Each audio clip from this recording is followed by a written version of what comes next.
Oh,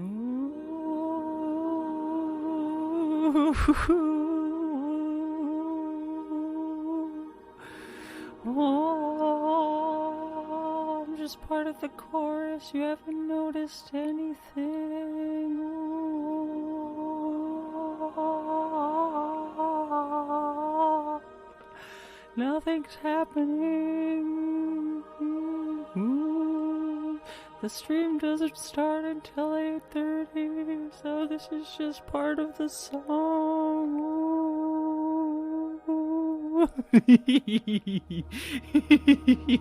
Yeah. All right. Wait, how do I get there? Where we go? There I am. Hi, everyone. Oh, that brought me joy. That brought me to, I don't know why, but that just brought me too much joy. Sorry, I'm getting things set up now here. How is everybody doing tonight? Oh my gosh, I don't know why, but that literally just brought me too much joy to do that. I'm glad that I made myself laugh with that. How is everybody? Sorry if you're seeing a bit of sun glare. There's like unfortunately the sun is going down right now, but I have to have the window open because my air conditioner's right there, so there's gonna be like some weird sun glare on me for a few minutes. Anywho, how is everybody? Good to see all of you. Geek Filter, Lee, NCC 1701, Chris, Ben Janium. Apologies if I'm saying anyone's name wrong, by the way. Mar, good to see you. Ulysses the Pagan, good to see you. Also, apologies that my stream sometimes is going up and down a little bit. Let's see.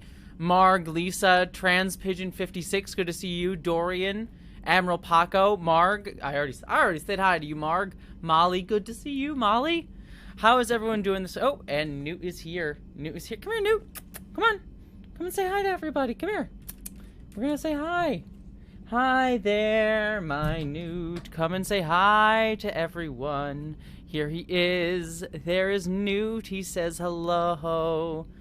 Also, I'm gonna forewarn, my internet has been weird, so if like my stream like gets a little bit chuggy at certain points, I'm gonna try and play with it a little bit.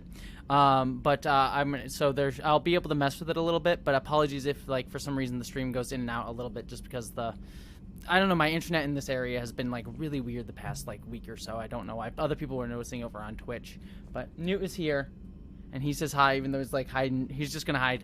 He's just gonna hide right off camera. Apparently, he's just gonna sit right there. Evidently. But how is everyone doing this fine evening? Yes, everyone's saying hi to you, Newt. They say hi. How is everyone doing? How is everyone doing this evening? Newt is studying black boy. Yeah, Newt is he's a wonderful little cat. It's like sadly black cats don't get any love in like popular culture other than like to demonize them. But they are lovely. Newt is a lovely kitty. Oh, NCC 17, well, I'm glad you're here. I'm sorry that you just got off of work, but I'm glad that you're off of work now. So one second, let me set this aside.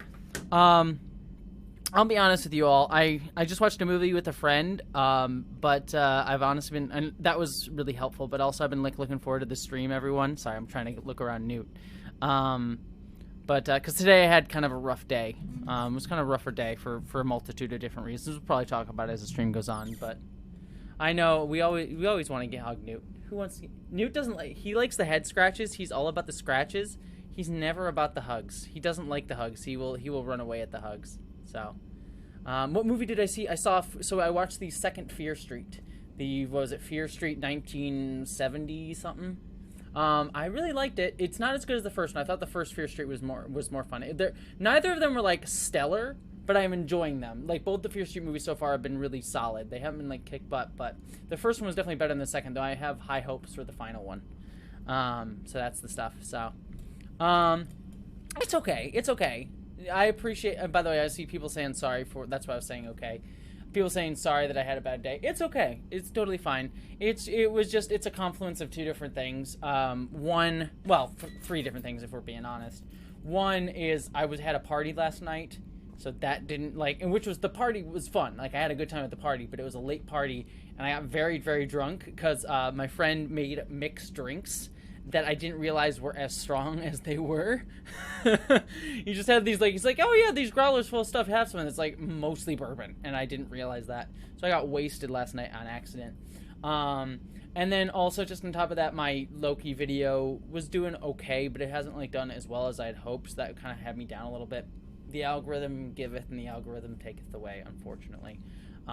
Which is saddening, because I was really proud of that Loki video. And I think the people that watched it loved it. So I think all of you who've seen it, I'm sure you know how cool it is, and I'm really proud of it. And, like, everyone, like, it's doing well with the people who saw it. It's just not going as far as I wish it could, because of the algorithm, which... That's the algorithm. It does it. Yeah, exactly. And then the third thing, and we don't need to talk about this for too long, and I'm not trying to get sympathy for it or anything. It's just a thing that sadly comes with the territory. Because of the video that I did earlier this week about Wii Spa, there's just been a lot of terrible people in the comment sections that I've had to deal with there, and like delete comments and ban stuff, and some very transphobic and very cruel things. And just like a confluence of all that stuff at once. Like, I can handle each one of those things. Like, I can handle being hungover and kind of like whatever. I can handle the algorithm not working well. I can handle TERFs. But the three of those things together, I was just sort of like, it's a shit day. It's a shit day. So all those things are just coming together, and it was just like blah, blah, kind of a crappy day. But all that being said, I got to watch a wonderful movie with friends. I have my lovely cat who has now abandoned me. He is hiding somewhere. And I have all of you wonderful folks. And I'm not going to get that drunk. I'm going to only have like a beer or two. So apologies, not going to be super drunk gaming tonight. But I do have a nice beer. So we're going to open that up. And I will have some water. And Dorian, thank you so much for the super chat. You are lovely. And I adore you, Dorian. Thank you for being here. And video is great, and drink water. I will. Don't worry. I'm not going to get super drunk tonight. But oh boy. Even if this beer is going to... Even if this beer gonna be a thing, but yeah, turfs are never okay. I mean, the issue is like, we're gonna play some Mass Effect and have some fun in a second, but I'm just sort of chatting with everybody. But yeah, you're saying Emily says turfs can go away. Yeah, turfs can go away, and turfs are never okay. I agree, Sean, as well. It's just turfs are. What really more upsets me is less when people are overtly transphobic in the comments, because that I can handle. Like, people just being like, you're gross and ugly and blah blah blah, trans people. Like, honestly, that stuff doesn't bother me all that much. What saddens me more is seeing the people that come in with clear disinformation and clearly have been influenced by their talking points. That's the stuff that saddens me more, because it's like, they come in calling me a liar, calling me like you're saying this wrong, or come in saying like the trans person was assaulting children, sort of thing, like that sort of stuff, when there's no evidence of even a trans person being there, which is something I didn't even know at the time I recorded that video about Wii Spa. There was no evidence.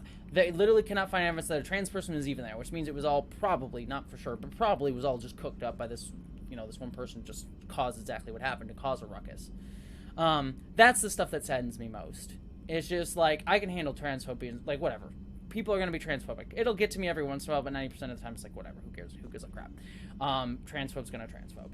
But it's just the people that are just like missing the point, or just assume that I'm trying to be awful, or assuming that I'm lying, or assuming that like trans people are just like awful. That stuff's what gets me. So, anywho, we don't need to get into it. Thank you for letting me vent about it for a hot minute. I love you all. I appreciate the venting moment. But let's focus on having fun. New is a cool kitty. I'm sorry, I'm catching up on this. Lisa, if the algorithm and the turfs invading the comments are the kind of the same, kind of to a degree. There's an element that worries that like people have been like reporting the video, which then hits me in the algorithm, sort of thing. That could be a thing, like turfs and stuff, like hitting the video with like, oh, this should be reported, and that just turns me down the algorithm. But it is what it is. So thanks, SJ, I appreciate that. You shouldn't have to handle the evil comments directed to you or your videos. I appreciate that. Anyways, thank you. Let's not focus on that. Let's have some fun with some Mass Effect, because we have some fun times with Garrus to have tonight, which is very important. It's the most important thing. And yeah, so let's just have fun. Let's enjoy ourselves. Let's create the fun fun hangout that we usually do. I just need to vent about it for a minute, and I appreciate you. And for all of you, by the way, for all of you who watched the Loki video the other day, I just want to tell you I really appreciate you and I adore you. Because that video isn't doing super well in the algorithm, like, I have literally read every comment on that video, and I cherish all of them. So I just want to say to all of you who commented, even if you didn't comment, if you just watched, thank you. It really means a lot because that video was something I'm really proud of. So thank you to all of you on that. And thank you, Michael. Loki's suit was dope and video was fun and informative. Well, thank you very much. The cosplays alone. Did you see the cleavage? Did you see the cleavage? If you didn't see the cleavage, like, come on, come on. I did it for the, like, I did it for the video. Best meme I've seen today from the Discord, and thank you, Ryan, for the super chat. An asexual friend calling themselves shagnostic. That's hilarious. I didn't see that in the Discord. I should check that out. Whoever said that. Shagnostic.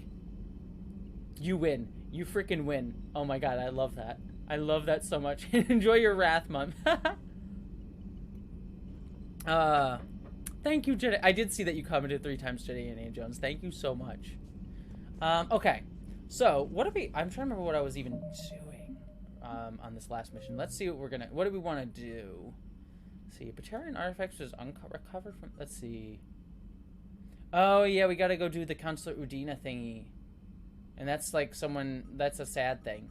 That's a sad thing happens in it. Do we want to start off with the sad thing? Who could miss the... I know! Janelle A. Who could miss the cleavage? I made sure that cleavage was prominent as hell. I was very proud of it. Also, sorry, apologies. My stream is, like I said, the stream looks like it's dying for a second here, so apologies if the stream is dying for a second.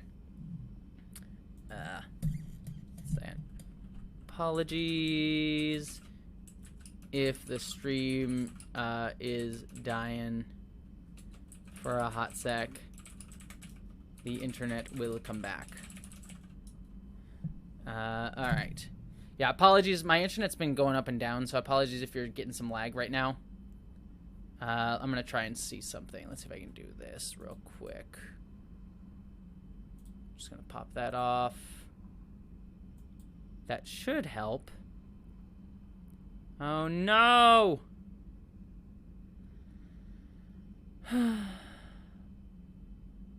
Blah.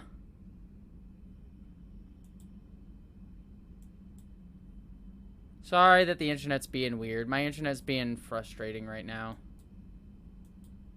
Ugh. Come on. Don't do this to me. No, internet. No. Bye. There we go. No, is it coming back? Is the internet coming back? Ugh.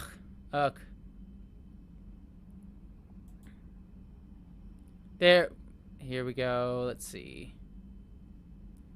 Sorry, everybody, that the internet's being weird. There we go.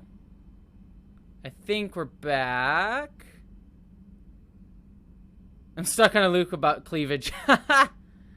Let's see. This should be good. I'm hoping. Ugh.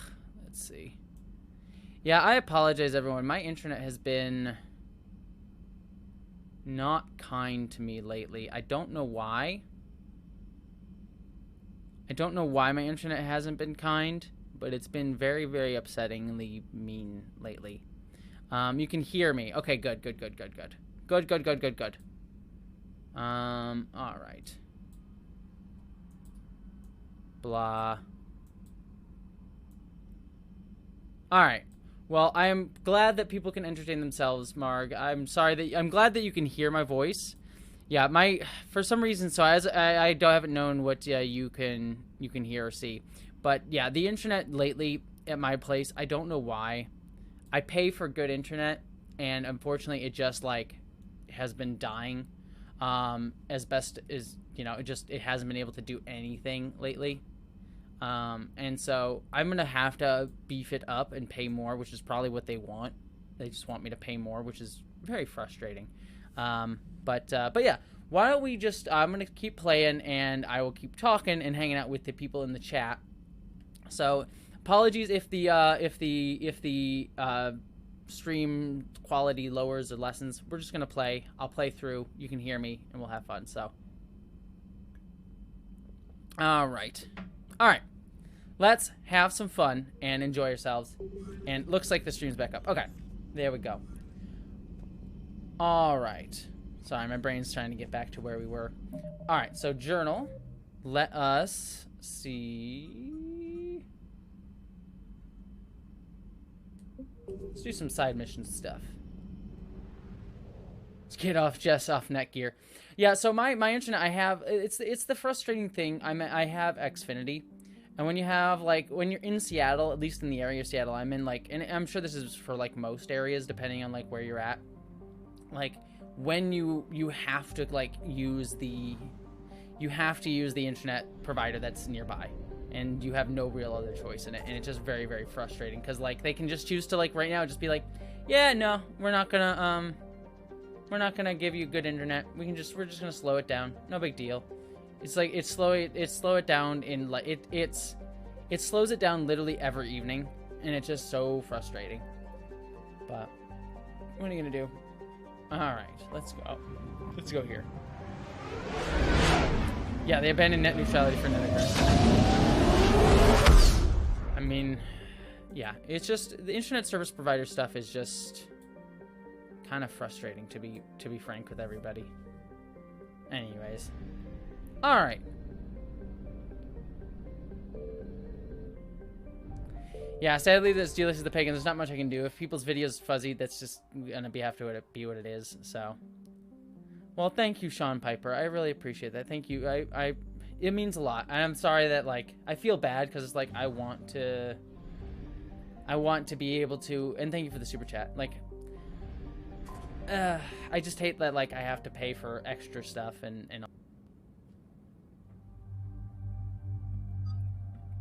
Alright. Let's focus on the game and have fun. I'm not gonna let bad internet ruin the time. Like I said, I need a good time with everybody, so.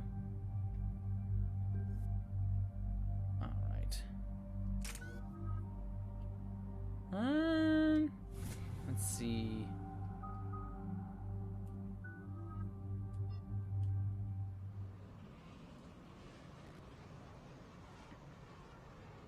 Click the gear. I don't know if I can once the stream started, so I'll like Commander, the enemy. Selecting the YouTube settings here. If I go into the YouTube settings, I don't think there's any way to like I don't think there's any way to fix a stream, the quality of a stream, once it's already up and running. Sadly, there's not much I can really do about that once the stream's going. Open widget. Yeah, it's just going to tell me stream health poor. Unfortunately.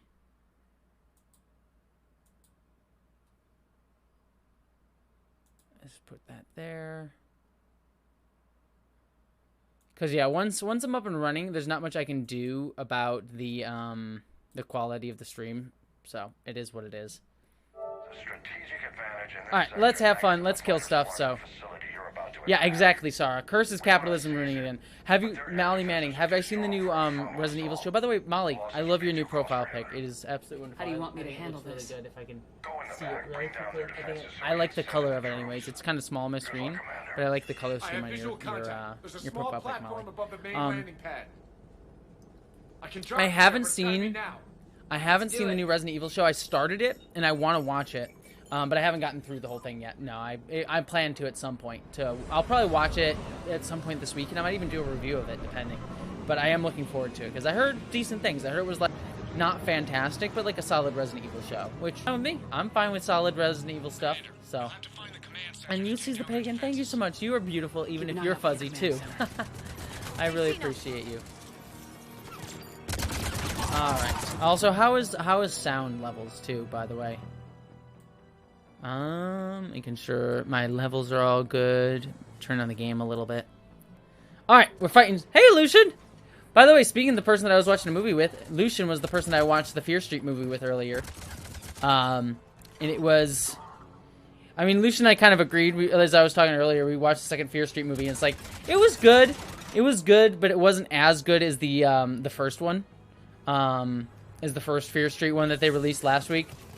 It was also kind of funny because they had like a better couple that had more chemistry as lesbians than the actual lesbian couple from the first movie, which is kind of hysterical.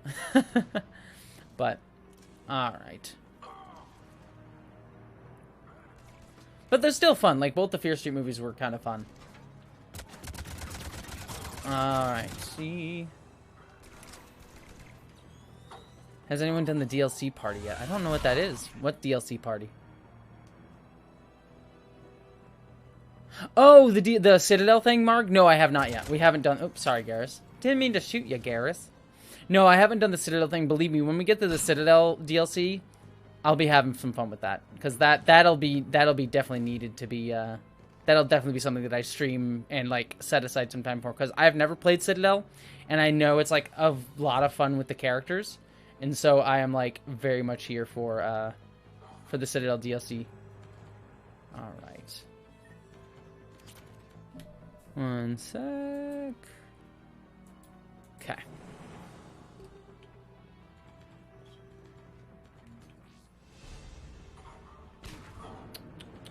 Where are the people that I need to do the murdering to? Oh, I just need to clear the area. What's weird about, like, this level is, like, this is clearly, like, a multiplayer they just made into a level. Which is, like, kind of funny. Like, I remember, like, sadly they don't have the Mass Effect 3 multiplayer on Legendary Edition. But, I remember specifically this level being one of the multiplayer maps. So. Purple Hood 84. I'm a newer fan of yours, so this might be redundant, but when do you sleep? How much do you pump on? Question is, I never, like, I'm an insomniac, so I never sleep, and I work pretty much all the dang time. That's part of my problem. Welcome to workaholism. Also, to be fair, and I don't mean to, like, toot my own horn or anything, I'm just a fast editor. I work fast. I've always been a fast editor, writer. Like, I'm able to do everything quickly. But it's a little bit of, like, because of that, like, I don't spend enough time on certain things. Like, a lot of my content is, like, first draft of the writing things. And so that's why some of my videos are, like, longer than normal. Because, like, most of my video scripts are, like, my first draft that I just put out. And I mean, that's, like, YouTube encourages that, like, get out content quickly. But that's one thing I want to do better at, and I've never been good at that. I've never been good at that. I've never been good at, like, doing different drafts of my stuff. Like, even in, like, school, when I would write essays, I would always be like, write one video or write one essay, just don't even look it over and just submit it to the teacher. And most of my professors thought it was fine. Like, oh, your writing's really good, except for one professor who realized that I never checked my stuff. She, like, realized that I never did, like, rewrites or anything like that, and she called me out on that, like, numerous times. It was kind of hilarious how much she called me out, and I was like, I'm sorry, I just don't have the attention span. Emily, oh yeah, Matt, you're talking about the Matt Baum video that he did on Garrus, or not Garrus, on Garrick and Bashir earlier today. That was a really good video. I saw it, and it was so good. Also, what's funny is, I don't know if Matt Baum knows about me, but I know about Matt Baum because, I used to work at the Advocate years ago, the LGBT magazine, The Advocate, and, Matt Baum would sometimes do videos for The Advocate, so I used to email him and edit his, like, I would get his content and edit it for him for the Advocate, and he would send me stuff and he would email me, so I feel like he and I have been in contact with each other. But I don't think he even knows that, like, he and I, like, I don't even think he knows that and, like, would associate me with the person that he emailed years ago at The Advocate, which is kind of funny. I should reach out to Matt because I know he's a fellow Seattleite, and he does really good content. So I know I should reach out to Matt, but it's just kind of funny because I'm just like, I don't know if he realizes that the YouTuber Jessie Gender is the person that he would email. I don't even know if he's aware of my channel, really, at all. But it's just kind of funny that, like, kind of weirdly small world that the LGBTQ content creation team is. It's kind of funny. Oh, Geek Filter, and now I have to leave again to move a car. Don't have roommates if you can help it. Oh, I'm so yeah. I had to do the whole like move the car thing. Geek filter, definitely been there. Definitely been there. I'm sure Geek filter's gonna be back. I'm sure he just needs to move his car. So, like knowing for those of you who don't live in LA, car swapping is like a very real problem in LA. You always have to constantly find parking space and like one of my old roommates and I, when I lived in LA, my last roommate, he and I like would always have to swap out cars and like constantly be in contact swapping out cars and like then having to find car space. It was always a pain in the butt. Always a pain in the butt. Ah! That's a whole thing. Ah! Don't shoot me with your freaking I'm not here for your grenades nonsense.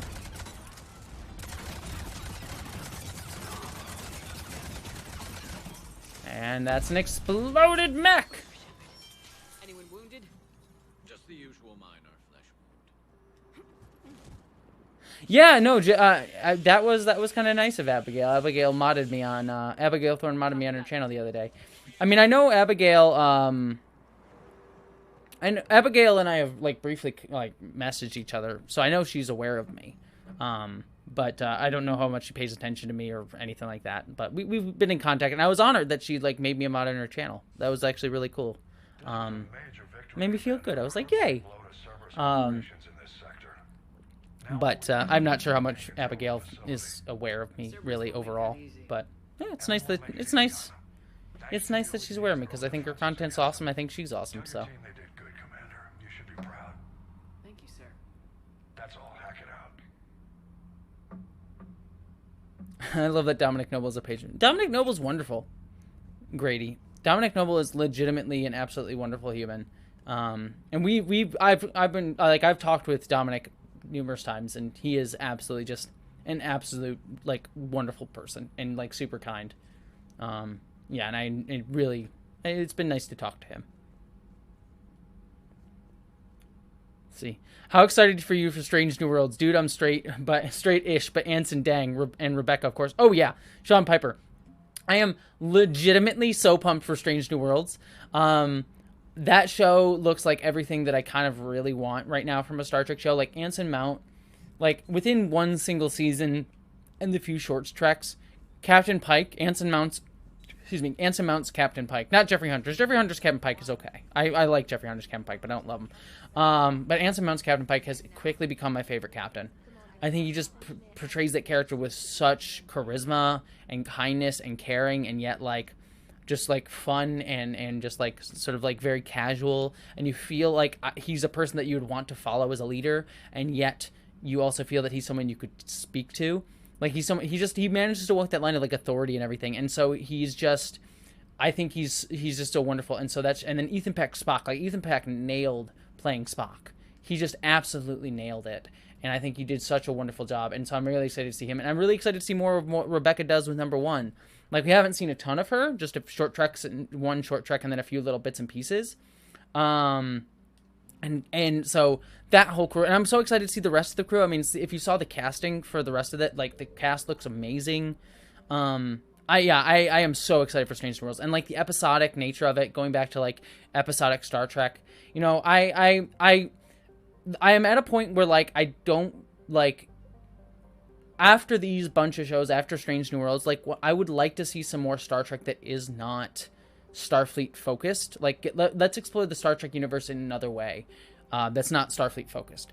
But if we are going to be Starfleet focused, Strange New Worlds is exactly what I'm looking for right now. And so I feel like if they're going to announce another Star Trek show, what I really would hope that they do is do like a civilian focused Star Trek show, whether that be like a West Wing style Star Trek show, which would be what I would pitch, or like another. I'm sure there's like dozens of different Star Trek like civilian or non-Starfleet type shows that you could do. Like a Klingon show, that was always kind of pitched and batted around for a little bit. Like I'm sure or a medical show would be kind of interesting in Star Trek. That was like one of the original spin-off ideas for a Star Trek show. So yeah, I think there's a bunch you could do in the Star Trek universe. But that being said, Strange New Worlds is great. But honestly, one of the things that I was doing today, I actually wrote a script for. I'm doing a video for later, probably early next month, about why I love Lower Decks. It was a way to like. Because today was kind of rough, one of my like self-care things was writing about Lower Decks. So I'm looking to see if there's like other missions that I can do besides going to the Citadel, but it doesn't really look like it. So to the Citadel it is. Oh, Morgan the Pirate Queen, have a good night. Have a good night, and hopefully we'll see you in a little bit. But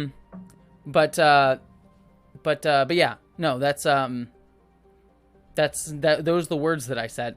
I lost my train of thought when I was going through, but Lower Decks. I'm excited for Lower Decks quite a bit. I'm so excited to get Lower Decks. Also, Tracy Dale, thank you so much for the super chat. Sorry I missed it for a second there, but kind of needed this tonight. Been a long week. It's been a long week for me too, Tracy. Honestly, I'm right there with you for stuff that I talked about earlier in stream and a few other things. So I'm with you. I needed this too, and it's nice to hang out with all of you. Honestly, like I'm not even that drunk. I've only had like a little bit of beer, so I legitimately like thank you everybody for being a wonderful community. Like even on crappy days, I know that I want to. Oh, something's about to happen. I just want to finish this thought before we get further. Thank you for like making this community so wonderful, so that even when I have crappy days, even when there's hard days that I have like today, I look forward to these streams. These streams are not something that I feel forced to do. Like sometimes it's like I have to work up like, oh gosh, I want to get like, but I always want to do this. Like sometimes like getting the energy to come just start the stream sometimes takes a little bit of work, but I know once I'm streaming, once I'm here, I feel good. I feel like having fun. I feel like enjoying your company. So I just want to say thank you to all of you for that. I really do appreciate all of that. So no, and thank you, Sarah. We were talking about it earlier in the stream, and I vented about why I was feeling bad. So I appreciate that, Sarah. But yeah, we were talking earlier about why today was crap, but I'm doing better now, and being here really means a lot. So sending you all love. Also, I'm gonna forewarn everyone. We are a wonderful community, Michael. All of you make a wonderful community. Also, I want to forewarn everybody. This mission's gonna be awesome. I actually remember this. If this is the mission that I think it is, this is an awesome mission. It has a sad bit to it, so be prepared. Be prepared for for some sadness in just a little bit in the game. So. Yeah, no kidding. Commander, there's a communication from Thane. He says it's important. Thane, my baby Thane. Put him through. Shepard, the Citadel is under attack. Cerberus troops are Oh, dang. control of the docks. Yep, this is the mission that I thought it was. No, I had to evade their commandos at the hospital. I'm in a Presidium storm. Oh, Molly, I'm glad that these streams are a highlight of my week, too. I'm really glad that you're here, and I'm really glad that it's helpful, so. I'm going to CSEC headquarters. Why CSEC headquarters? Oh, that's super nice, Tiny Gamer Trish. Your dad sounds really wonderful. That's so nice of your dad, Tiny Gamer. Holding the headquarters they have the station. Yeah, last mission was also really sad, Jedi and Jones. This one gets sad, too. So, Jedi, I know you haven't seen Mass Effect, that you haven't played the game, so be prepared. There's some sadnesses here, too.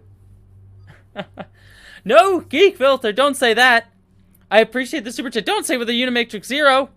Oh, no. Because that means the Queen is coming after us. The Borg Queen. We're going to get... It's not even the Alice Krieg Borg Queen. Come on. Come on. I know, but I appreciate what you're saying. I love this community, too. And this is a very much a safe space amidst the hive mind that is the capitalist world that we all live in. The capitalist hellscape that we all live in. But yeah, no, I appreciate that, Geek Filter. But we'll take down the Queen. We will take down the Queen. And then we'll get the cool Alice Krieg. We'll get the cool Alice Krieg Borg Queen in the end that we'll take down. And if that means I'm Janeway and I have to send myself back in time to then commit, like die at the hands of the Borg Queen, but then also murder her. Also, what is the Borg Queen in this metaphor? Is it just like capitalism as a whole? Am I gonna like time travel to destroy capitalism? I am down for that. I will do that. I will do that. I'm sorry, I'm stretching this metaphor hard. I'm stretching the Star Trek Voyager metaphor really, really hard tonight. I hope you enjoy that. All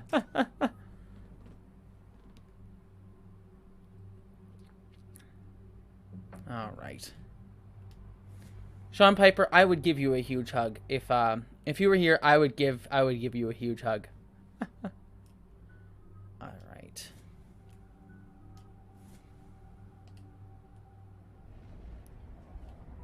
Hold on, haggis isn't illegal in the USA, I don't think.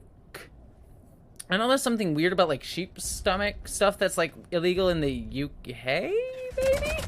I don't necessarily know. I'm not up on the current laws about sheep-based food in the laws. That's not something I'm... Oh, God! Car flips! Oh, dang. Jessie, Jen, destroy capitalism as much people don't want to admit it. Star Trek wouldn't exist, so... Yeah, yeah. Well, I mean, just because capitalism... Okay. Blah. Internet is cutting in and out. Sorry again, everybody, if the internet cut out for a hot second there. So, sorry again. One second. I'm gonna just put something up so that people coming in will know really quickly. Cockatoodle. Oh, thank you so much. I kept clicking on them minutes after they ended. Oh, I've never seen Star Trek. Where should I start? Ooh, Cockatoodle. Okay, I have thoughts for you. But I'm just gonna put a little note here, really quickly, before we get any further, because I know the stream is being really finicky tonight. So I'm just gonna I just want to put a little note here. You're gonna see some things pop up. Copy, paste, duplicate. All right. Note.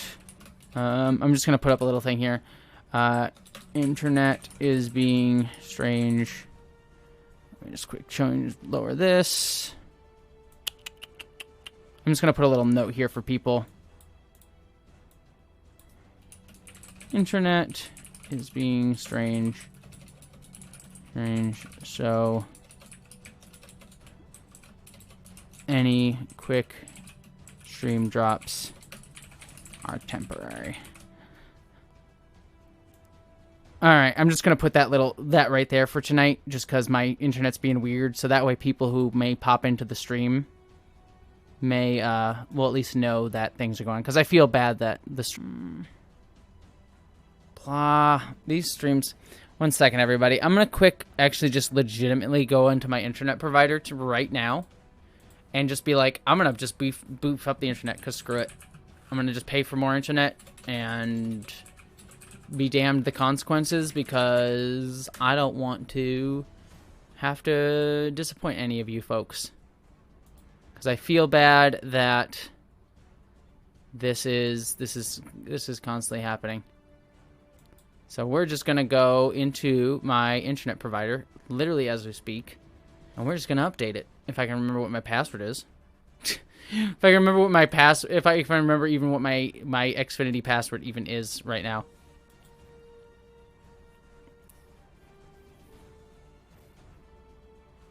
But yes, I want to answer Cockatoodle. Cockatoodle, if can you all hear me if I answer Cockatoodle's the question? Are you gonna be able to hear me, or is this gonna be?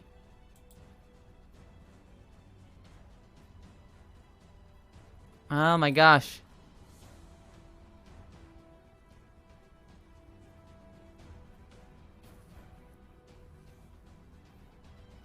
All right.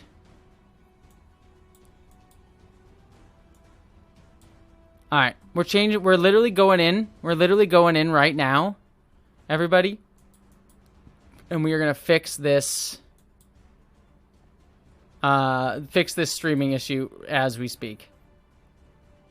All right, changing my plan. Where's the plan? Change plan. Let's see.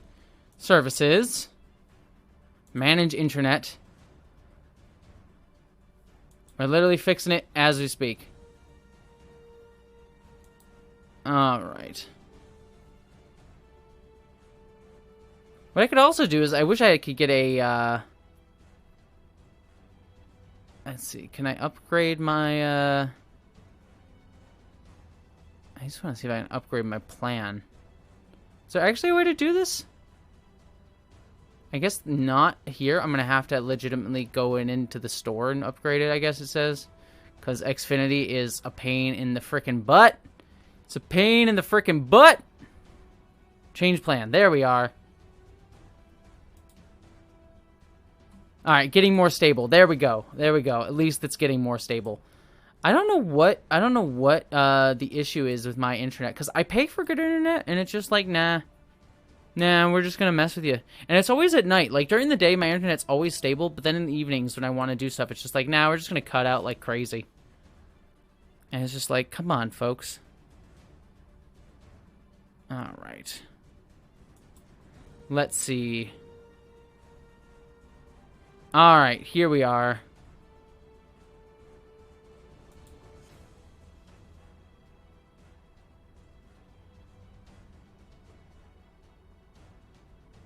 This is it. This is what I want.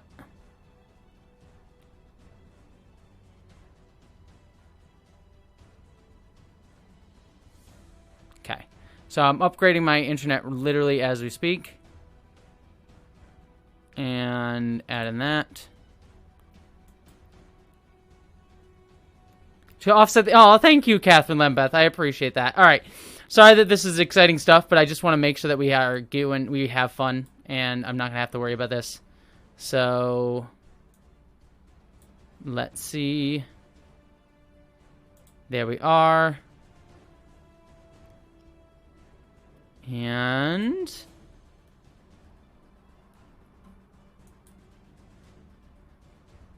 let's see, doing that. And... I wonder what the... I mean, internet... Like, we want to talk about the internet... We want to talk about minimal cost for internet streaming. We can talk about that. I'll talk about that in literally just a second. Review my order. Alright, so I literally just upgraded my... Let's see. And submit. Oh, thank you, Marg. I appreciate that. You are all being too kind and too lovely. Alright. Let's see, and boom. Alright, we just upgraded my internet. Hopefully that'll help things tonight. We'll see if that actually does. But internet has been upgraded. Hopefully that's the case. Thank you to both Marg and Kathleen Lambeth. Also, I wanted to answer Cockatoodle. You were asking earlier about where to start with Star Trek. I would recommend it. This is the way I've talked about this before, so I was talking about this with other people. The way that I've always talked about Star Trek, it depends on what you're looking for. If you're a completionist and don't mind, like, actually just watching everything, even if some of the stuff isn't always that great, and don't mind like some stuff that hasn't aged all perfectly well, just start at the original Star Trek. Start at the original series and just watch in release order. That's always a good, solid way to go about it. But if you're someone who's like, I need something more modern, like I can't even watch like something that's like older than 20 or 30 years ago, Star Trek, like either watching the Star Trek 2009 movie or Star Trek Discovery, I think are really solid starting places as well. I think both of those shows are either of those are really good like modern takes. And then if you're someone who's just like, I want to see the best of Trek, and but that it has like a good starting place, I would recommend starting with Star Trek: The Next Generation Season 1, but know that Season 1 and 2 of Next Generation are a little bit rough. Like Season 1 and 2 of Next Generation a little bit rough, but everything from Season 3 onwards is all pretty solid. And then Deep Space Nine is really awesome. Voyager has its ups and downs, but is overall really, really good. So that's how I would sort of say that. So 3 starting places. If you're a completionist, start with the original series. If you're someone who needs something modern, I would say Discovery, Star Trek 2009. Those are good places to start, like the movie Star Trek 2009. If you want like something like, I just want to start with the best and just see the best, and then I'll decide to watch other stuff later, that's where you start with it. It's worth it. I can write it off. Like people are saying, like right, corporation. I have a separate card that I put all my business related stuff on. Like my internet account is a business related expense. So I still have to pay for it, but I at least get to write it off of my taxes, which takes off about like, depending on which tax bracket I end up in the end of the year, depending on when I tally everything together, will take off about like 20 to 30% off of the cost of it. So it offsets itself. It's still not inexpensive, but it's at least something, so.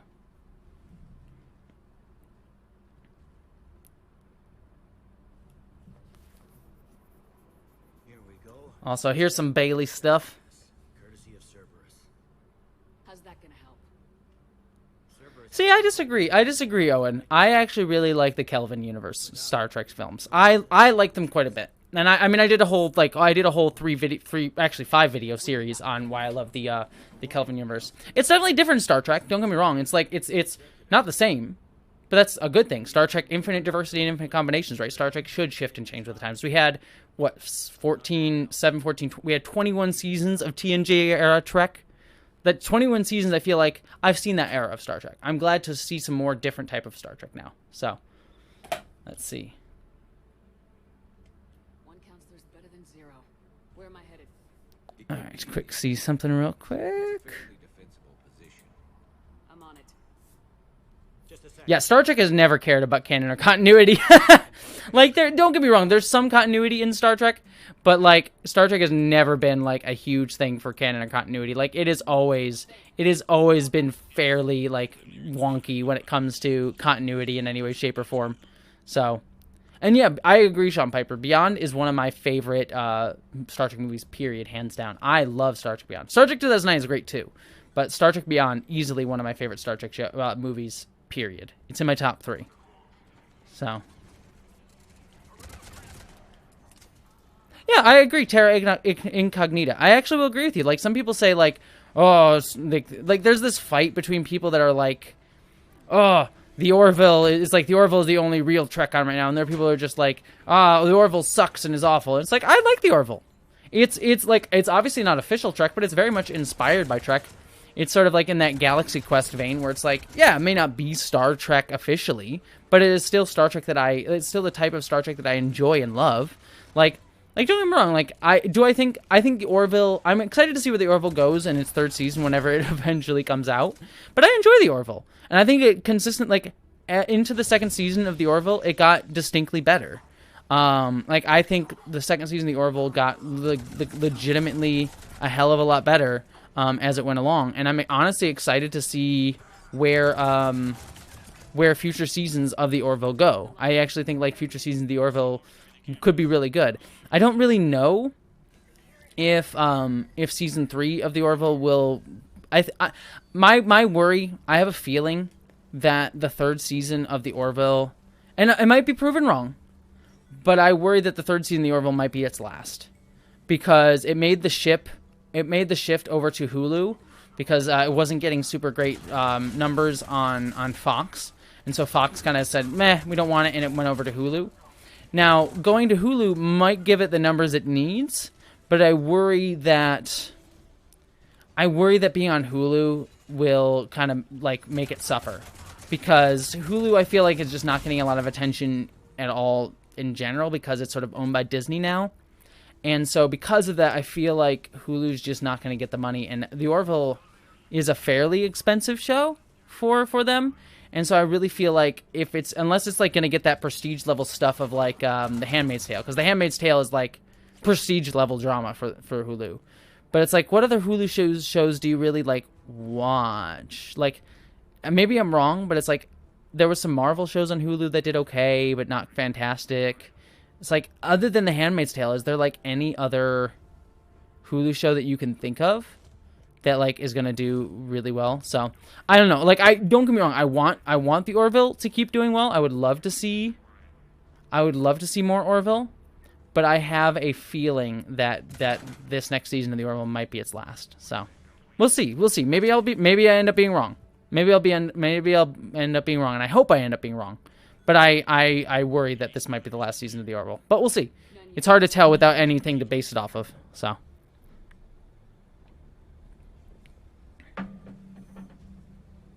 Seth MacFarlane's a huge Star Trek fanboy. I mean, he was so much of a Star Trek fanboy, they put him in Star Trek Enterprise as crewman. Oh god, what was his name? I forgot Seth MacFarlane's, like, Seth MacFarlane appeared as like a small little like crew extra in, I think, the 3rd season of Star Trek Enterprise. And he just had like a couple, he was just kind of there. And I forget his character's, he did have a name. So I forget what his character's name was.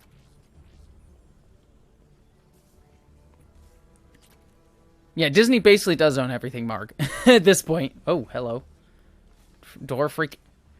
Is this a glitch, or is this I'm hoping that's what the door's supposed to do in the game, because otherwise that's just weird.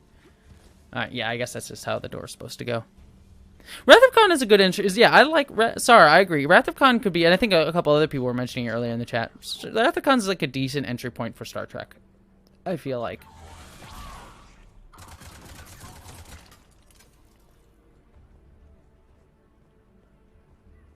Let's see. Yeah, it's Jessie. By the way, so oh man, oh sorry, I'm so sorry because there was actually something I wanted to mention earlier, but then the whole internet drama kind of threw me, and I wanted to say someone said earlier, what was it? Where was it?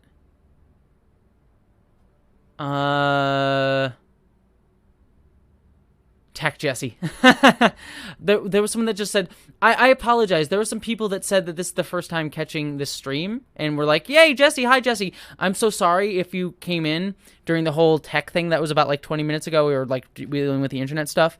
I did want to, like, say hi. I tried my best to say hi to new folks who come to the stream. So I'm sorry. I read your stuff, and I missed your name, and I was busy with trying to, like, multitask stuff. So people, if you are new to the stream and you're hanging out and your first time here in the community, I'm sorry that I missed welcoming you in specifically by name. Feel free to say hi again, and I'll try and catch you in the stream. But I just want to make sure you all know that I love you and welcome you to the community. Sorry that I missed you because streaming internet stuff be terrible tonight. But I just want to catch you all and say I love you all. Also, is it time for Taco Bell? People were saying it's time for Taco Bell, which means I should probably order Taco Bell, which actually I don't even know if Taco Bell's open on Sundays because we were going to do that. So, all right. Let's do Taco Bell. We're going to do Taco Bell. If it's open. It might actually be closed because it's Sunday night now that I think about it. All right. Taco Bell, Taco Bell. Everyone loves Taco Bell.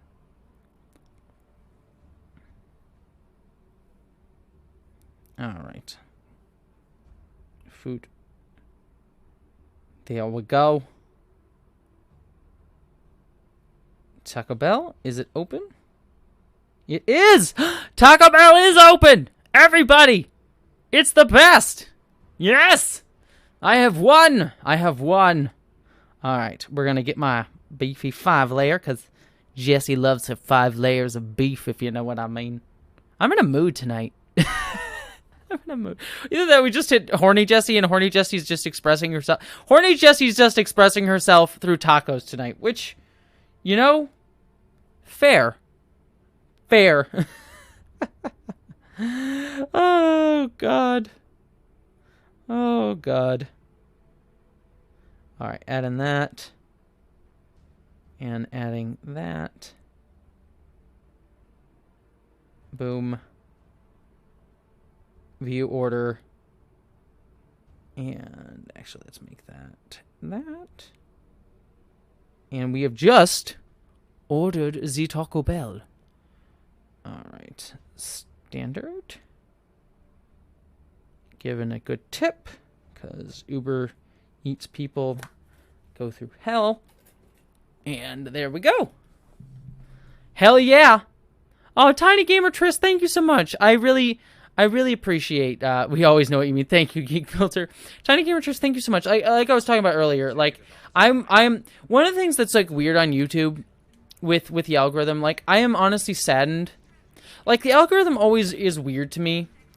Part of it might just be TERFs, like, reporting my channel, which then puts me down the algorithm, even if YouTube doesn't do anything, so that is very possible. I don't have any proof of that. That's literally, so I might, oh my god. Yes, look at, oh my god, Liara just put a freaking thing up in the air, so they just caught it going down. That's wonderful. But, like, what's really interesting with the Loki video, and what I'm pleased with, no matter what, like, the Loki video did not do fantastic in the algorithm, and that's like something that was kind of upsetting and saddening me. But what I will say is the engagement on the Loki video is one of my highest engagements. They say, for example, let me give you an example. Like, one of the statistics for a video that they say is that a good like-to-view ratio, so, like, how many views you have, the percentage of people that like a video for how many people are viewing the video, a good like-to-view ratio is 4%. So 4% of people who view your videos like it, that's a good ratio. The ratio for my video, I forget exactly how the math works out, but it's almost, it's over 20%. Over 20% of people who watched the Loki video gave it a like, which means it's super high engagement, which honestly really pleases me. So, like, the algorithm isn't doing very much wonders for the Loki video, but the people who watched the Loki video liked it, and that makes me very happy. It means that that stuff that it's out of my control, the algorithm, whether the video gets placed in front of people, that's something I can't control. The thing I can control, making the video good, that I did. And that makes me very happy. So, yeah. So I think that the algorithm may suck, but people liked the video, and that's what matters, I think, in the long run. Like, I would like more people to see it, but what are you gonna do? Also, oh no! It's Troy Baker!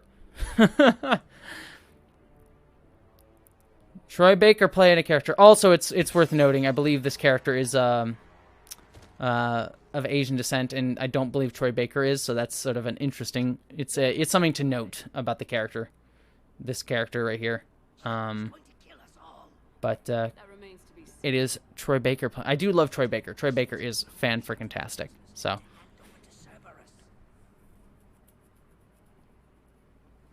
Oh, yay! Christine, I'm so glad that you subscribed from the Loki video. That makes me really happy. Well, Christine, that means you're very new to the channel, which means welcome. Welcome, Christine. Welcome to the community, and welcome to the lovely people. Also, look at Thane kicking butt! Saving the Solarian counselor. Yeah, look at Thane. Thane kicking butt! Uh-oh, no! Kick his butt, Thane!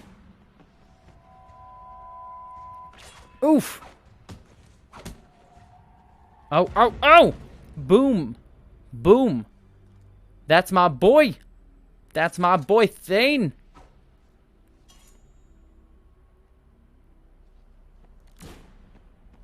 Catherine Beth, some conscious liking is always appreciated, Catherine. Uh-oh. Yep. There it is. There it is. That's always... I told you this was gonna get sad, everybody. Pray F for Thane. Press F for Thane. And this guy sucks! Tracy Dale, thank you so much. I really appreciate that. Thank you so much for the super chat. And I really appreciate you saying the Loki video is great. You're great. But now it is time for sad things. And we have to sad things it. No, Thane. I want to be here with you. My beautiful Thane, baby. He must be going after the rest of the council. Get the word out. Udina's trying to seize power. I've got to get to the council. Yeah. I agree, Mark. Kai Lang, very silly character. I feel like Kai Lang was in one of the books before he appeared in the the game, or maybe it was a comic. Kai Lang appeared somewhere before he appeared in Mass Effect 3. I think it was either one of the games or one of the books or one of the comics, but I forget which. So. Oh boy. Hi. You landed on the wrong car, Kai.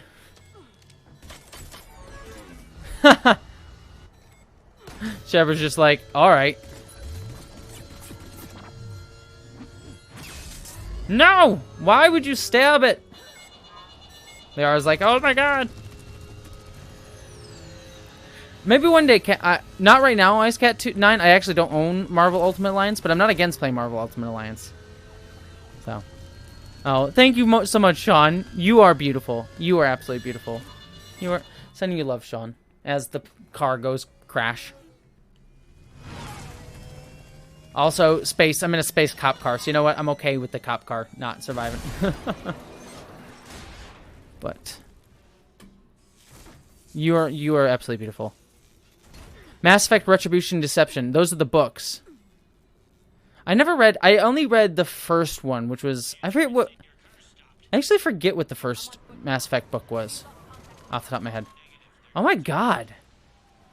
Oh, that's Cerberus. Jesus.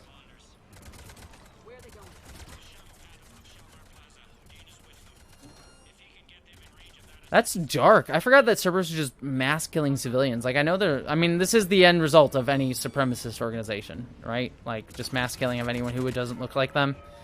But still pretty dark. Alright.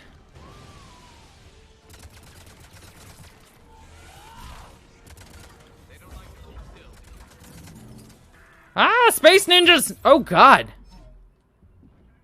Oh, I forgot these guys one-hit kill you. Oh, I forgot that nonsense. I forgot that. That's just some straight up nonsense. I forgot the Space Ninjas one-hit kill you. They don't like to hold still, do they? Oh, God. Get away. No, no, no, no, no. Get away from me. No, no, no. Oh, God. Why can't I back up? Let me... Nope. Nope. Get away from the Space Ninjas. Mass Effect Revelation. That's the one that I read. The one with, like, where Captain Anderson teams up with the girl that was earlier in Mass Effect. The teacher lady. Oh, God. Oh, God. Space Ninja. Get away from the Space Ninja.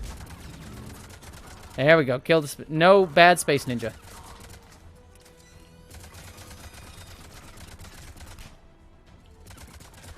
It's also funny that Cerberus has Space Ninjas. Just like a weird...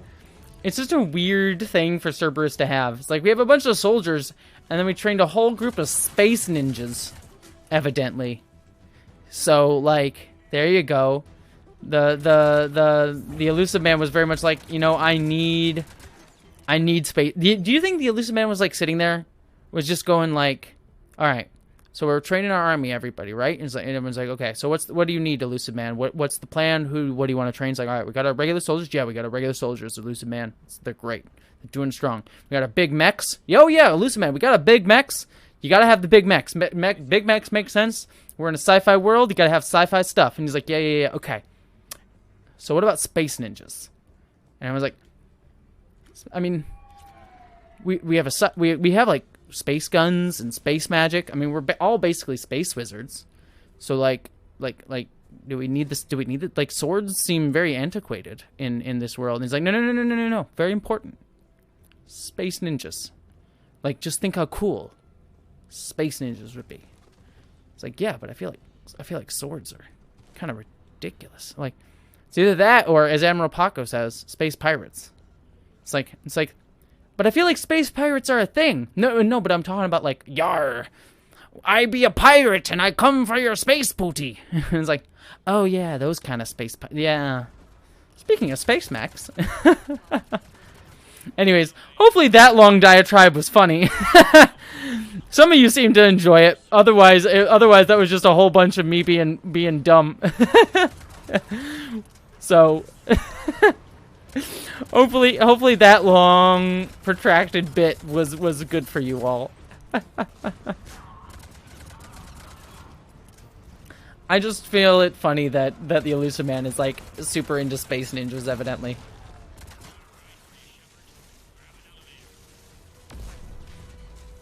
All right. Rule of cool. Yeah, exactly. It's like the space ninjas don't make a ton of sense, but they're cool. So, like, of course you're gonna do it. Like, that makes sense. I mean, honestly, if I, you know, not that I would ever want to run any sort of militant organization in any way, shape, or form necessarily, unless I was, like, protecting people out of necessity. But, like, if I given a choice, I would never run one. But if I ever did, I would not be against adding ninjas to it. Like, if I had the ability and option to add ninjas to my hypothetical militant organization, I mean, yeah, I would. So, look at Liara. Liara just, like, using her muscles to just rip open that door. Look at that. That was hot. That was in the background, but that was kind of hot. I'm just saying. That was legitimately kind of hot. Oh boy, it's all dark and scary. Thank you, Jedi Indiana Jones. You are too kind. You are too kind. Nice. I found our friend. Someone, yeah, Liara just became a dom. Exactly. Liara, to be fair, Lucian, you are correct. You are correct. Oh, I gotta shoot these things. Liara is always hot, but Liara ripping open a door, I mean, it's not hotter. It's not super hot. Also, where's Garrus? There he is. I mean, I love that it's Liara that, like, rips open the door, not Garrus. Garrus is just like, Liara, you got this. Like, I legitimately like that idea. That there was, there was the door, and Garrus was just like, you know, I could let Liara, I mean, I could do this, but, like, Liara's got this. I'm not even going to question it. It's like, we're in the middle of a heated situation. Liara's got this. It's not a big deal. She can open that door just as easily as I could. And I'm like, you know what? Garrus, I'm here for that. I'm here for that. I'll handle it. Here they come! Liara is the power broker. She's using all sorts of power. She's definitely a dom. That is true. I mean, Tracy Dale, I've always seen, Jedi are basically space samurai, but in like they're also they're like space samurai wizards. I guess is sort of the thing. Let's see. I see them. Jump. What am I doing? Where are we jumping to? Where are we jumping to? I don't know. Okay, there we go. And alley-oop. What's that noise? Get down! Oh, hey. It's Caden. That would just suck if Caden was the one that, like, killed me. He would feel so bad.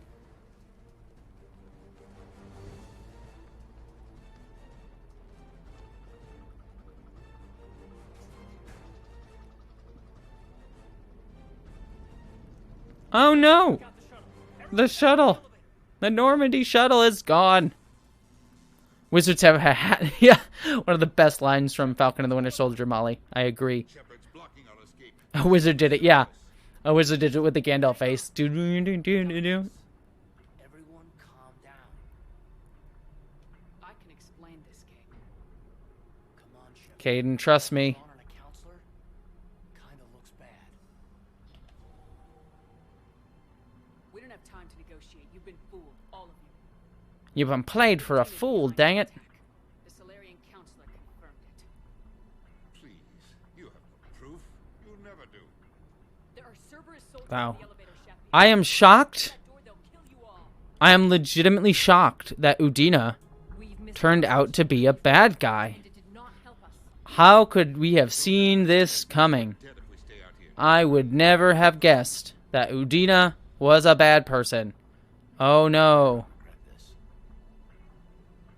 Hi, Kara. You won't. Hi. Welcome to the stream. Also, Alexandra, thank you so much for the super chat. Mwah, sending you love too. You are absolutely lovely. Thank you so much for the super chat, Alexandra.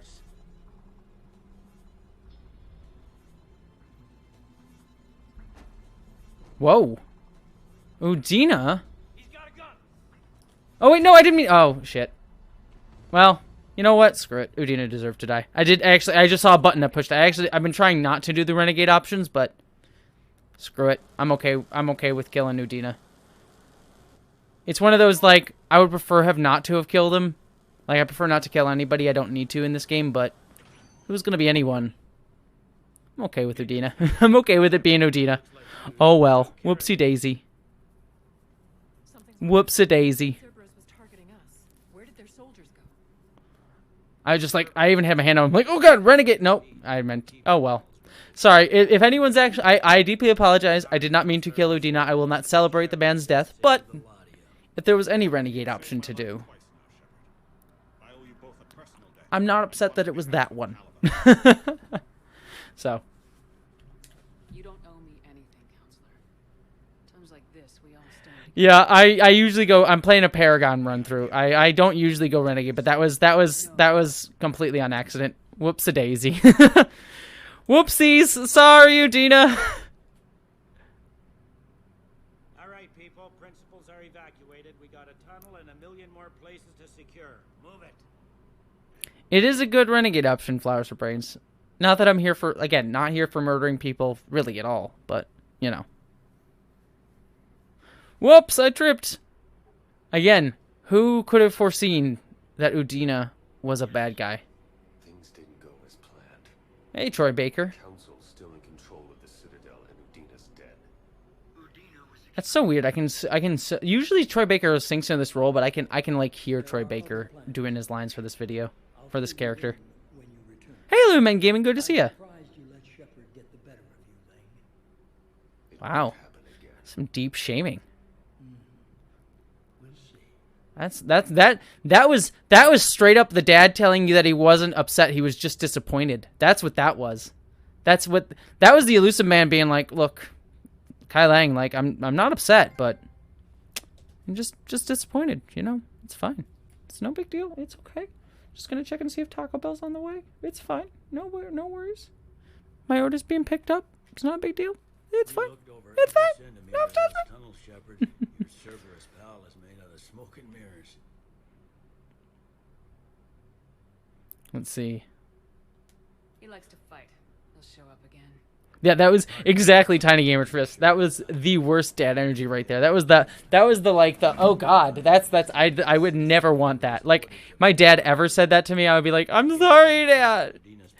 I just want to please you. To be fair, I've had that. My dad definitely did do that when I was younger.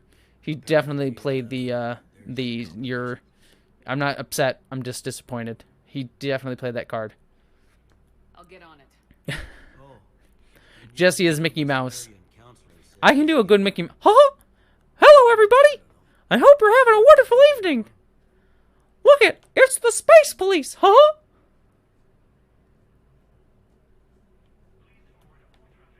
How's everyone doing tonight? I'm your evil corporate overlord. Huh? Soon one day I shall rule everything and make everything ubiquitous entertainment. Huh? With my propaganda. I do evil Mickey. I mean, is there any other kind of Mickey? Mickey is only evil. There is only evil Mickey, but damn if I don't enjoy it. I watched Black Widow the other night with a friend. We watched it Friday evening, and literally as the movie was starting, both of us were just like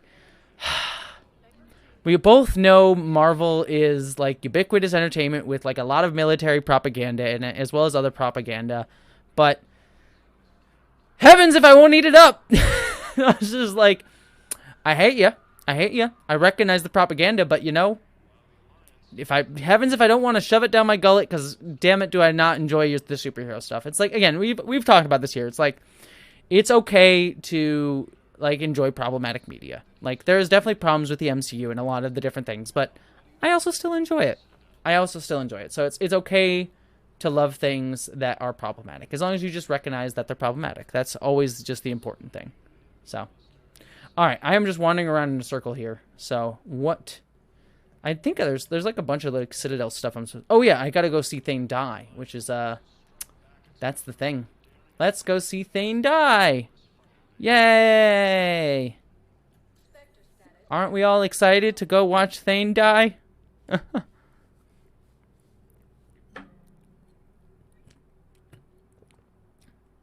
Oh my god, Molly. Why would you say that? Why would you say that? A Reaper-sized Mickey Mouse? And yes, Louis Man Gaming. Guardians of the Galaxy is the best MCU film. In fact, my plan is, next week is the last episode of Loki. So, for the week after next, over on my secondary channel, I'm going to do a tier ranking of all of the MCU movies. So, one of my videos in, like, I think not this week, but next week, will be a tier ranking of all the MCU movies and TV shows, like every single one, because I've seen them all. Even Cloak and Dagger. I've seen Cloak and Dagger. And so we're going to rank all of them. And Guardians of the Galaxy, if not the top one, I'd have to like sit and actually look. If it's not the top one, it will be dang close. I would be shocked if it's not the top one, though. So, like, Guardians of the Galaxy 1 is legitimately fantastic. And I'll have no slander of it. Well, we have a Drell, but not under that name. He was injured. Stab wound. He's a regular patient. It's all right. I see. It was a stab wound, if you know. No, not that kind of stab wound. Oh, I see. It was a stab wound. No, I don't. It's like, it's okay. We get these kind of injuries all the time. It happens. Like, no. It was a legitimate stab wound. He lost a lot. Now they've given him transfusions, but frankly, there was a very limited supply of Drell blood on the Citadel. Is he still alive or not? Yeah, this scene. By the way, everyone, prepare yourself for feeling. I'm making jokes here. But prepare yourself for some feels in just a second. When he's awake, he's pretty lucid, never forgets anything. I think that helps. His son, Kolyat. Oh yeah, Kolyat's here. Because we saved Kolyat. You might want to say yours. Catherine and Beth, if you're overwhelmed by the MCU, I would just recommend just start at the beginning. Just start with Iron Man, and you can just watch the movies. And then there's some TV shows you can watch here and there, but you don't need to watch all of them. Just watch the ones you want. You were no longer incarcerated. I don't know if you remember me. I'm All right, Krios. time for sadness. I'm actually just gonna let this play. So I'm gonna keep my commentary to a minimum here, because this is actually a moving scene. So Be comfortable. I don't think it will be very long. Your father helped me save a lot of lives. I'd like to be here. Of course. Commander.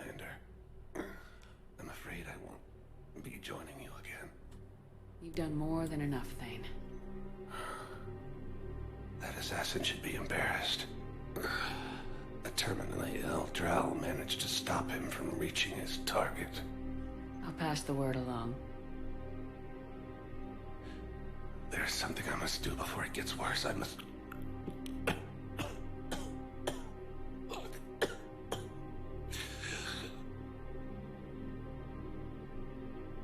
Kalahira, mistress of inscrutable depths, I ask forgiveness.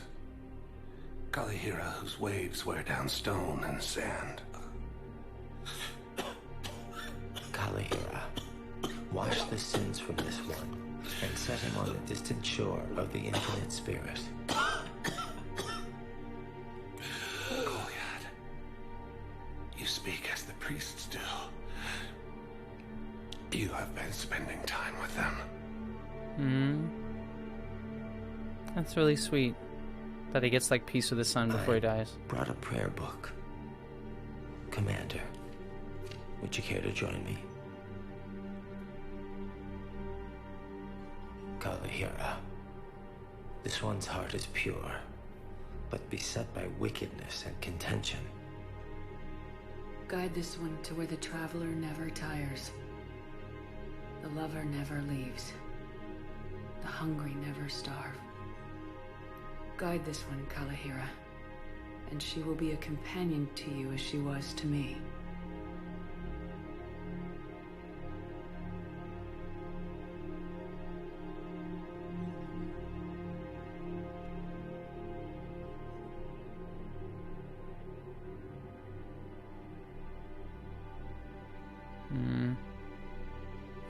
Goliath, Sending love. why did the last verse say she? The prayer was not for him, Commander.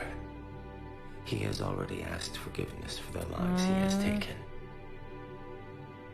His wish was for you. I forgot about that. Goodbye, Thane. You won't be alone long. I legitimately forgot about that. That actually is very touching. Jesus. Alright. Well,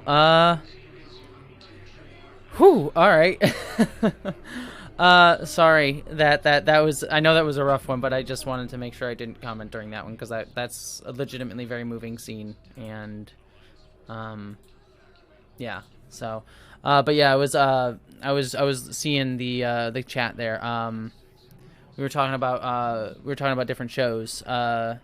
The Owl House is great. People were talking about Owl House. Owl House is wonderful, and I really like Owl House. The boys. Sorry, I'm like trying to come off the emotional high, but like trying to get back into the chat real quick. But yeah, Lisa, I'm sorry to hear that about Rick and Morty too. About apparently there was a transphobic joke. That disappoints me. Usually, I found like Rick and Morty is not exactly where I go for like the most sensitive of like jokes and stuff.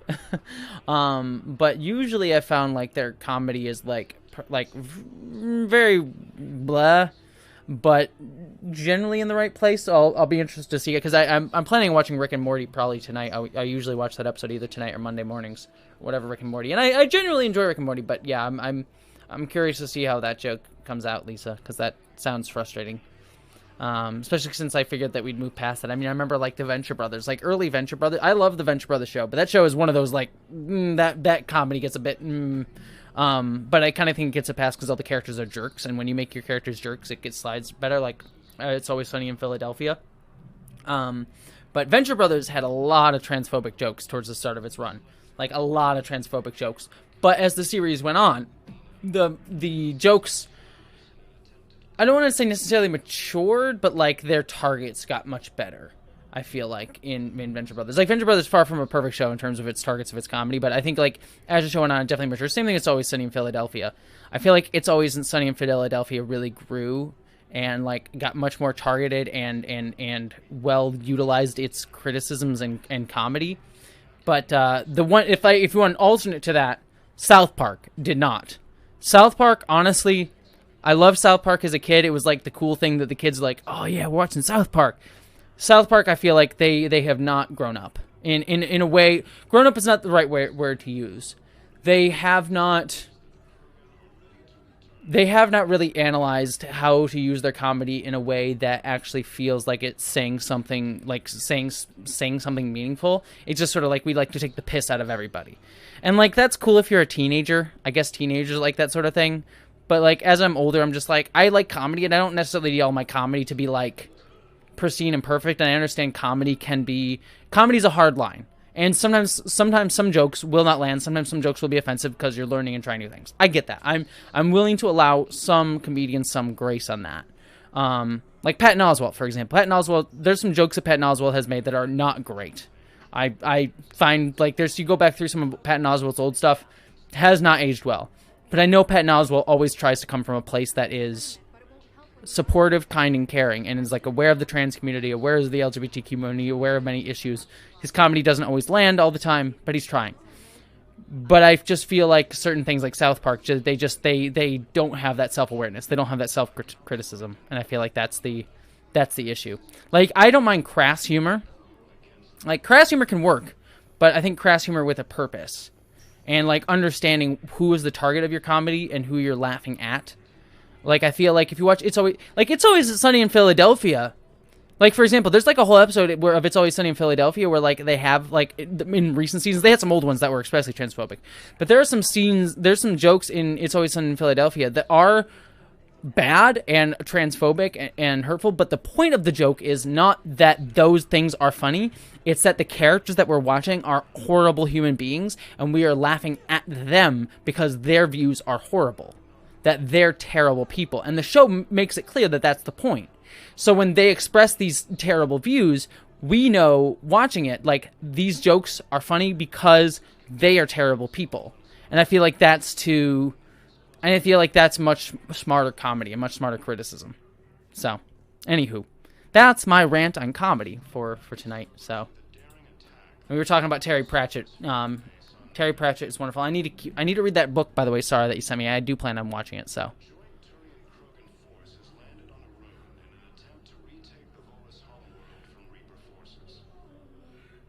Oh, yeah, Jedi and Indiana Jones. You know, South Park is one of those shows that, like, it's cool when you're younger, because they're, like, one of those comedy groups that, like, we take the piss out of everybody. But it's like, we could do, like, you can do better than South Park today.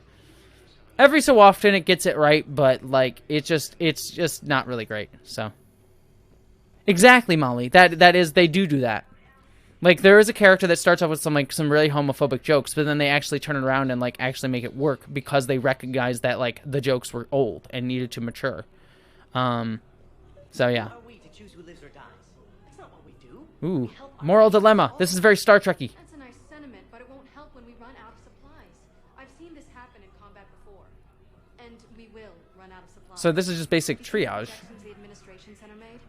I have. The situation is going to get worse. What's your point? We can't deny the facts. If we prioritize them, some of our patients are in a much better position. So this is I know this isn't necessarily the easy point to make, but that is basic triage. Sadly, that's triage. That's how triage medicine works. If you're in a wartime, you have to prioritize the patients who are most likely going to make it. Like, it sucks. It's not exactly something that's really wonderful, and can cause a lot of PTSD and issues with doctors. MASH, by the way, the TV show MASH, which is a great show. If anyone hasn't seen MASH, that show, I think, for the most part, there's still some transphobic stuff in that, and like with Klinger and stuff. But MASH is a show I feel like aged really well, yeah, I think that MASH is a show that aged very, very well overall, and it discusses stuff like that. So yeah, like triage medicine. The morality of medicine is always a really interesting and hard topic because, obviously, it's people's lives, and it's never going to be easy. So, but MASH, fantastic show. If you have not watched MASH, like, there are some jokes that have. It's an older show. It's like what, 70s or something. It's like 60s or 70s. I forget exactly when it aired. So it has not aged perfectly, but really great show overall. I think MASH still, for the most part, holds up. And also there's some jokes are like sexist, like especially how they treated Margaret Houlihan. Yeah, like Houlihan as a character is great. Houlihan as a character is a great character, but their treatment of her by like the other like characters is not great. So.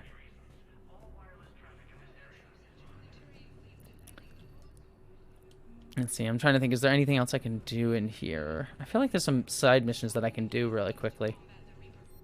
Spectre requisition.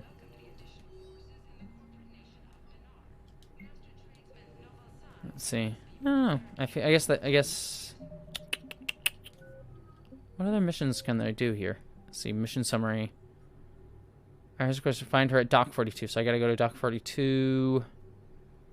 That I can't do. Can't do that. Reaper code. Find a Reaper code fragment. That's just fun stuff. Solarian rings. That's how I have to go out for. So I gotta meet Arya in dock. I gotta meet Arya in the docks. That's where I have to go. Okay, cool. The Mesh, I feel like Mesh is on Hulu, but I'm not entirely sure about that. I might be wrong on that. I feel like Mesh is on something. It used to be on Netflix, but I don't think that's the case anymore. So, we're talking about Klinger. So, Klinger is actually an interesting character to talk about within the trans community. I mean, this is just my opinion on Klinger. So, I am obviously not the entire trans community, so different people have different views, and there's different nuances on Klinger. But Klinger is one of those interesting characters, especially in early... I mean, this is the same thing we were talking about Loki in the Loki video, right? From what I can tell, and even for me as a young kid watching Klinger years after he was originally a character, Klinger is one of those characters, like, in early... When he was on the air... The representation for trans people and any sort of gender non-conforming person was very, very limited. So to have a character who regularly, every single week, was wearing women's clothing, like a guy wearing women's clothing, was a piece of representation that, like, people in the trans community and the gender non-conforming community at that time, you know, that was not especially understood or didn't have even as little representation we had now. It was something that you could read into. But obviously there was many problems with the character of Klinger. Because, like, number one, Klinger, the whole point of Klinger's character is that he was a person who was cross-dressing, his words, to prove that he was insane. And so, obviously, that is equating mental health, like, that is that connection between, like, oh, people who cross-dress, people who are, you know, gender subversive in any way are mentally ill. Mentally deranged, that sort of thing. So obviously that fits within that stereotype. Now, obviously the whole thing was like he wasn't that, but the link, like the whole thing was like he was just doing that because he was like trying to get out of the army and all yada yada yada, and so like not like, But there are also, if you go back and watch that show and watch the nuance of the show, there's a point where Klinger, and it is played as the joke, like the laugh is this, so it's not great to laugh at this. But I saw, when I watched the character, that Klinger actually starts to enjoy wearing women's clothing. And, like, starts to, like, being, like, get a wardrobe. Starts liking to order new dresses. Starts actually, like, it's not even just, like, oh, I'm playing this character. Like, I'm playing on the role of, like, he seems to legitimately start enjoying wearing women's clothing. And I think that's honestly kind of cool. Because Klinger never doesn't identify as a guy. Like, he identifies as a guy 100% of the time. And I think it's really cool to see a male character, a character who identifies as a guy, is a male character and always identifies that way, but also just who like legitimately enjoys wearing dresses. I think that that's cool. But that being said, that was the joke though. Like, you were supposed to laugh at that. Like, oh, a guy wants to wear dresses? Ha ha ha, very funny. So like there's a lot of stuff within that to like break down with Klinger's character. So like Klinger is a fascinating character because he sits in like this interesting bubble of like so many intersections of being like an interesting form of representation for gender nonconforming folks at the time, but also was like interesting like representation that we could get, but also being problematic in a lot of ways. So it's just one of those characters that like sits in that really interesting spot. So wait, aren't you Commander Shepard? Solik Vast, documentary maker. Please, maybe you can help. I'm trying to document the stories of the refugees coming to the Citadel. Exactly, just another Brookner. Like the camp did accept him, regardless, showing that he was normalized, maybe, kind of. Again, but that was like the issue was like the framing was that was the joke, like that was the show. Like you're all correct. If like you remove the laugh track and the fact that it was a comedy, like Klinger wearing like the way Klinger was treated within the show was actually fairly good. Fairly, not perfectly, but fairly. but the fact that the show was a comedy is like you're supposed to be laughing at that. So like that whole meta context to it is also the part of the problem. So the galaxy should see what these refugees have been through. Thank you, Commander. That's exactly what I'm hoping for. If you could just take a few shots with your Omni tool in the refugee camp. I'll be here when you're done. yay, let's go take pictures of sad people. Not exploitative at all. Woo! I don't think that will quite fit the documentary's tone. All right. My brothers and sisters, we have faced adversity. This is but a test. Pillars of strength that hold our people high. No, I take as a terrorist. I'm just. I'm waiting. Waiting for who? Let's see. Where are some pictures? Oh, Radar was adorable. Radar was absolutely adorable. Radar was a very wholesome being. I agree with you. I agree with you. And have a good night, Lucian. It was really wonderful having you here, sending you love. And thank you for watching the movie with me earlier, Lucian. It was really, really wonderful to watch a movie with you. You are lovely, and I adore you.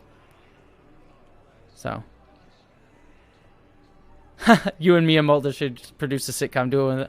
I mean, Mia is great. I love Mia. Mia's kind of. By the way, people should go check out Mia's another. Speaking of videos that like Mia that like have not done well, like speaking of my Loki video and stuff like that, like Mia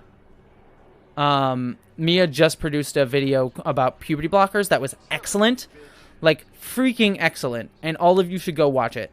Like if you have not seen Mia Mulder's video on Are Puberty Blockers Dangerous, you should. She did such a fan-frickin-tastic job on that, and I know I'm not like close friends with Mia, but she and I have talked a little bit, and I know she was a bit upset about like how the algorithm wasn't really doing well for that video either. Same way I was feeling about the Loki video. So give her some support as best you can, because that video was absolutely fantastic and a really, really good video, and I would highly recommend it. And Mia herself is a really wonderful creator. If you have not heard of Mia Mulder, she does phenomenal content on like transgender issues and other issues adjacent to that, but like transgender issues. And I cannot recommend her enough. I would deeply.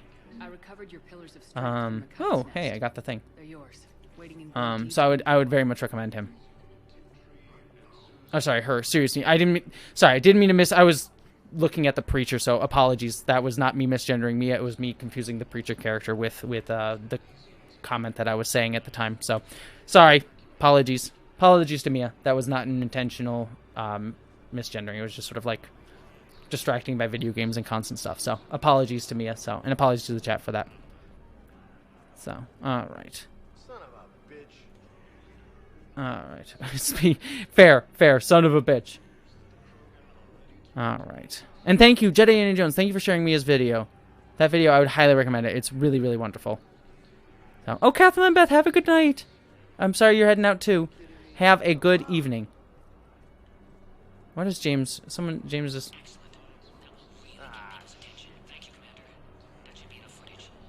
Alright. Molly, I am so happy. By the way, Molly, I know you like came out to I think you said you came out to your dad. I believe it was your dad. I forget exactly. It was some family member. I believe you said it was your dad, Molly. Congratulations.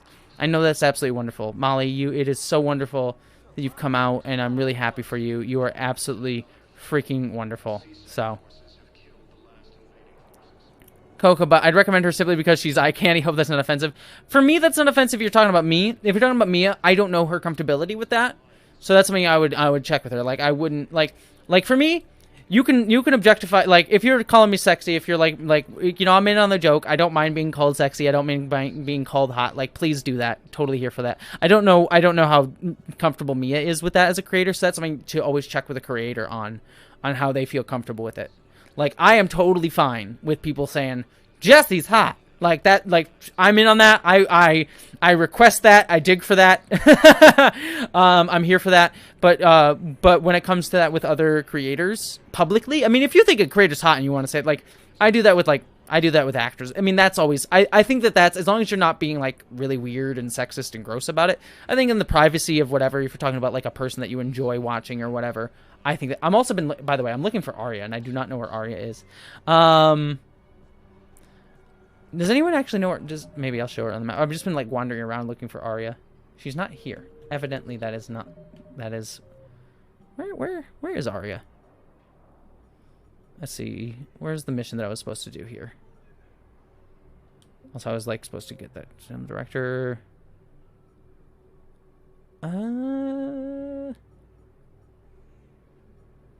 Arya has requested a private meeting. Find her at Dock 42 of the Citadel. So maybe I'm in the wrong spot. Let me just. Where's the documentary filmmaker? Let me get him. I have your footage. There we go. I'll start editing it right away. Jessie side. Thank you, Geek Filter. Thank you, everybody. I appreciate that. Oh my God. Sorry. I got distracted because I was talking about Mia, but thank you, everybody, for saying I'm hot. Oh, I love you all. You are adorable, and I appreciate you. Gonna make me embarrassed, all of you. Oh, shoot. Did I... Let's see. Oh, crap. My food just got here. Sorry. My Taco Bell just got here. I need to go out and get it. Sorry. One sec. I'm gonna go and quick grab it because I just missed the call. So... Sec. Hi. Sorry. I just missed your call. I will be right down.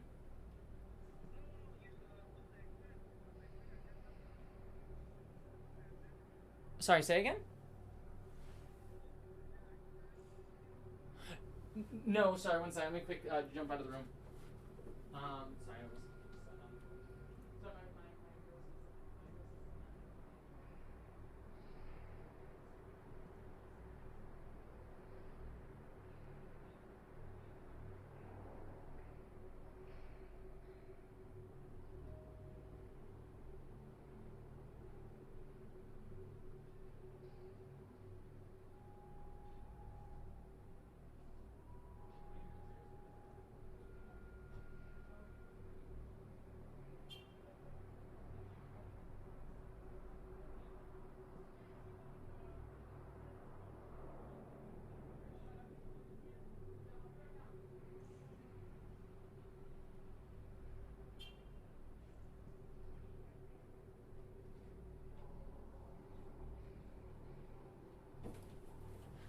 I left my keys in here.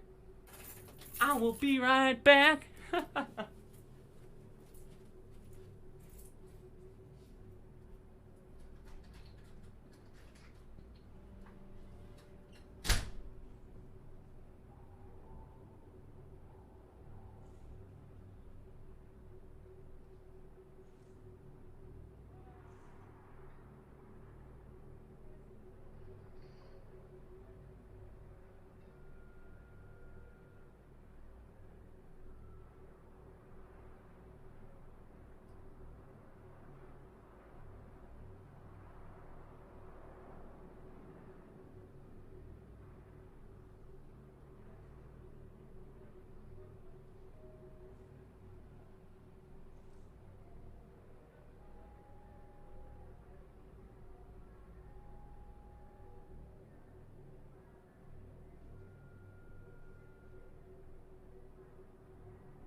All right.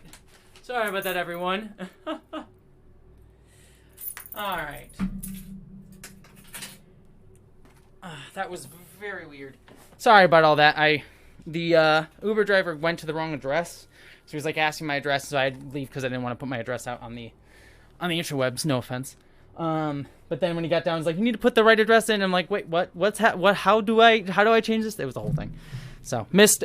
So sorry that all took a second. But what did I miss? By the way, night Valerie. Valerie sent out, and also Cocoa Butt. People are saying sorry, Cocoa Butt. What happened?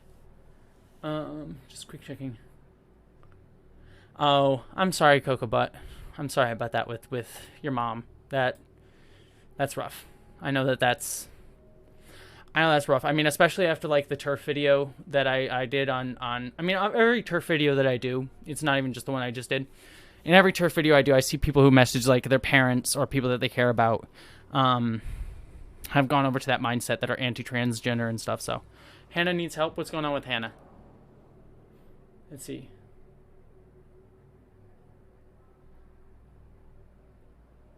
We're talking about gender fluidity. I just want a quick check. Someone let me know what's going on with Hannah, or with whoever needs we need to talk about. Because I am here to talk with anybody that needs it. Just want a quick check, but I'm I'm playing a little bit of catch up with the Taco Bell stuff.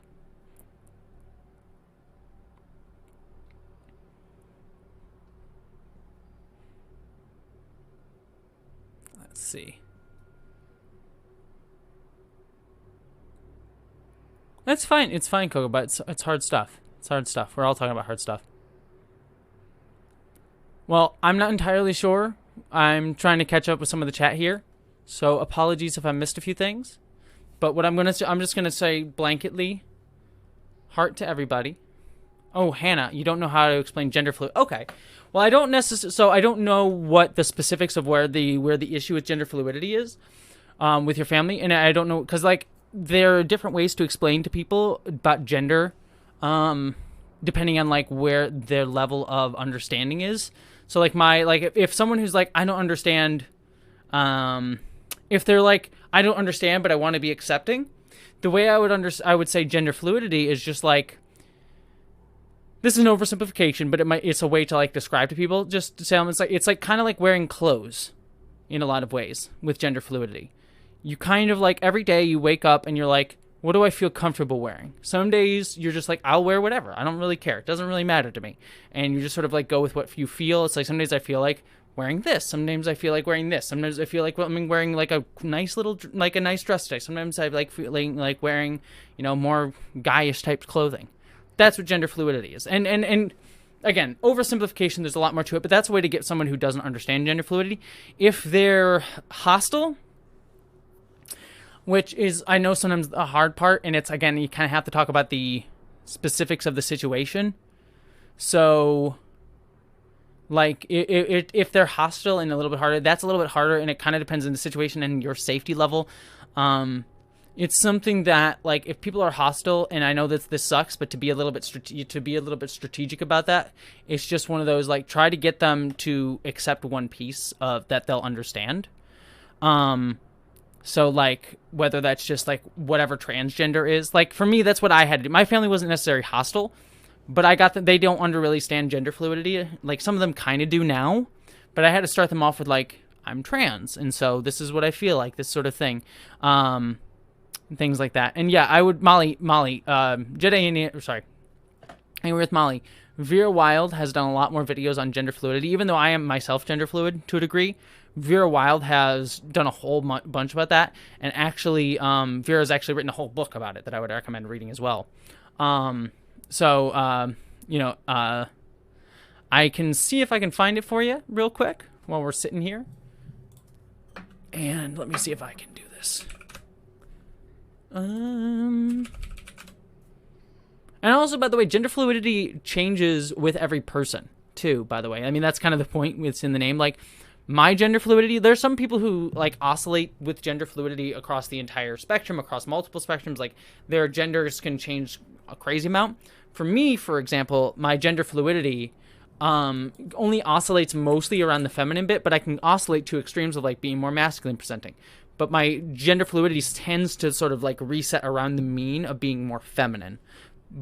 but it doesn't go as far as other people or into different, like, presentations as much as other people. So I would say I'm gender fluid, but it's not as, like, extreme as other people's, which, again, extreme being the wrong word, just because we sort of think of things as a line. So extreme is probably the wrong word to use, but, like, it's not as, it doesn't change as much as other people's might. And some people's might change less than mine do and still be gender fluid, and that's just equally as valid. So...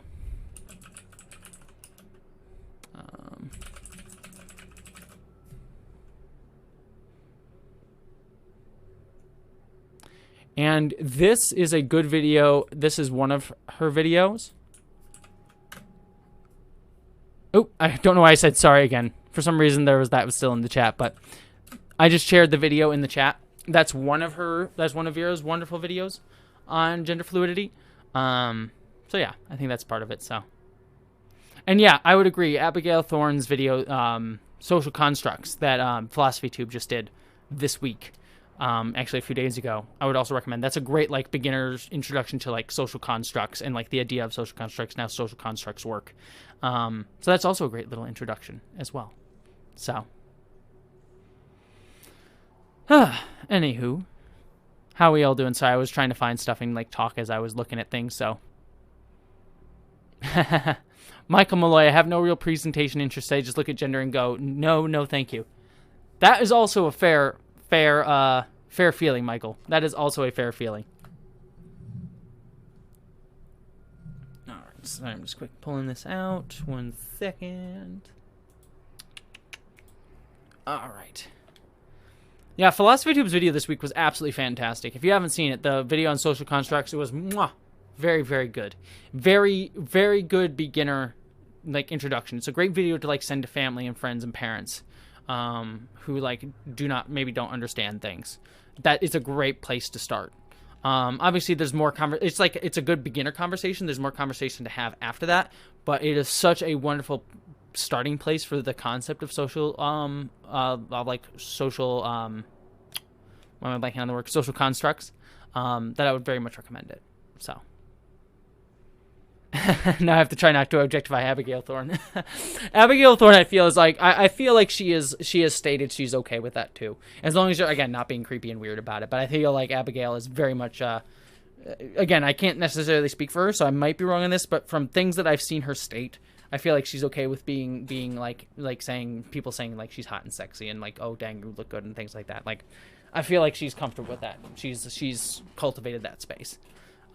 Mia, I don't know. Like, Mia Mulder, for example, I don't know if she's comfortable with that. Abigail, I'm not 100% sure on that, so I am down to be corrected, but I feel like she's okay with it, again, to a certain level, as I am, so.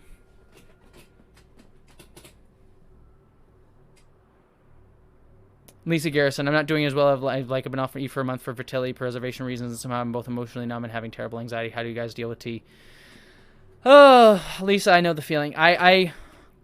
I had to be off estrogen for a while as well. Always stressful. I even, like, I get the same sort of feeling. Like, even when I'm near the end of, like, when I need to inject estrogen again, because I inject every 2 weeks, near the end of every 2 weeks, I feel my anxiety levels spike up. Like, I always know when I need to inject again, because I'll sometimes forget because it's been 2 weeks. I'll always know when I need to inject again when I'm like, I'm feeling very anxious. Why am I feeling very anxious all of a sudden? Oh, probably need to inject. And that's probably part of it. And probably, yeah, like, testosterone, I haven't, like, because I've had gender confirmation surgery, my testosterone levels are way lower. So I thankfully hadn't had to deal with that in a while. I mean, I still have some levels of it, I'm sure, but it's, thankfully not as bad, so. All right.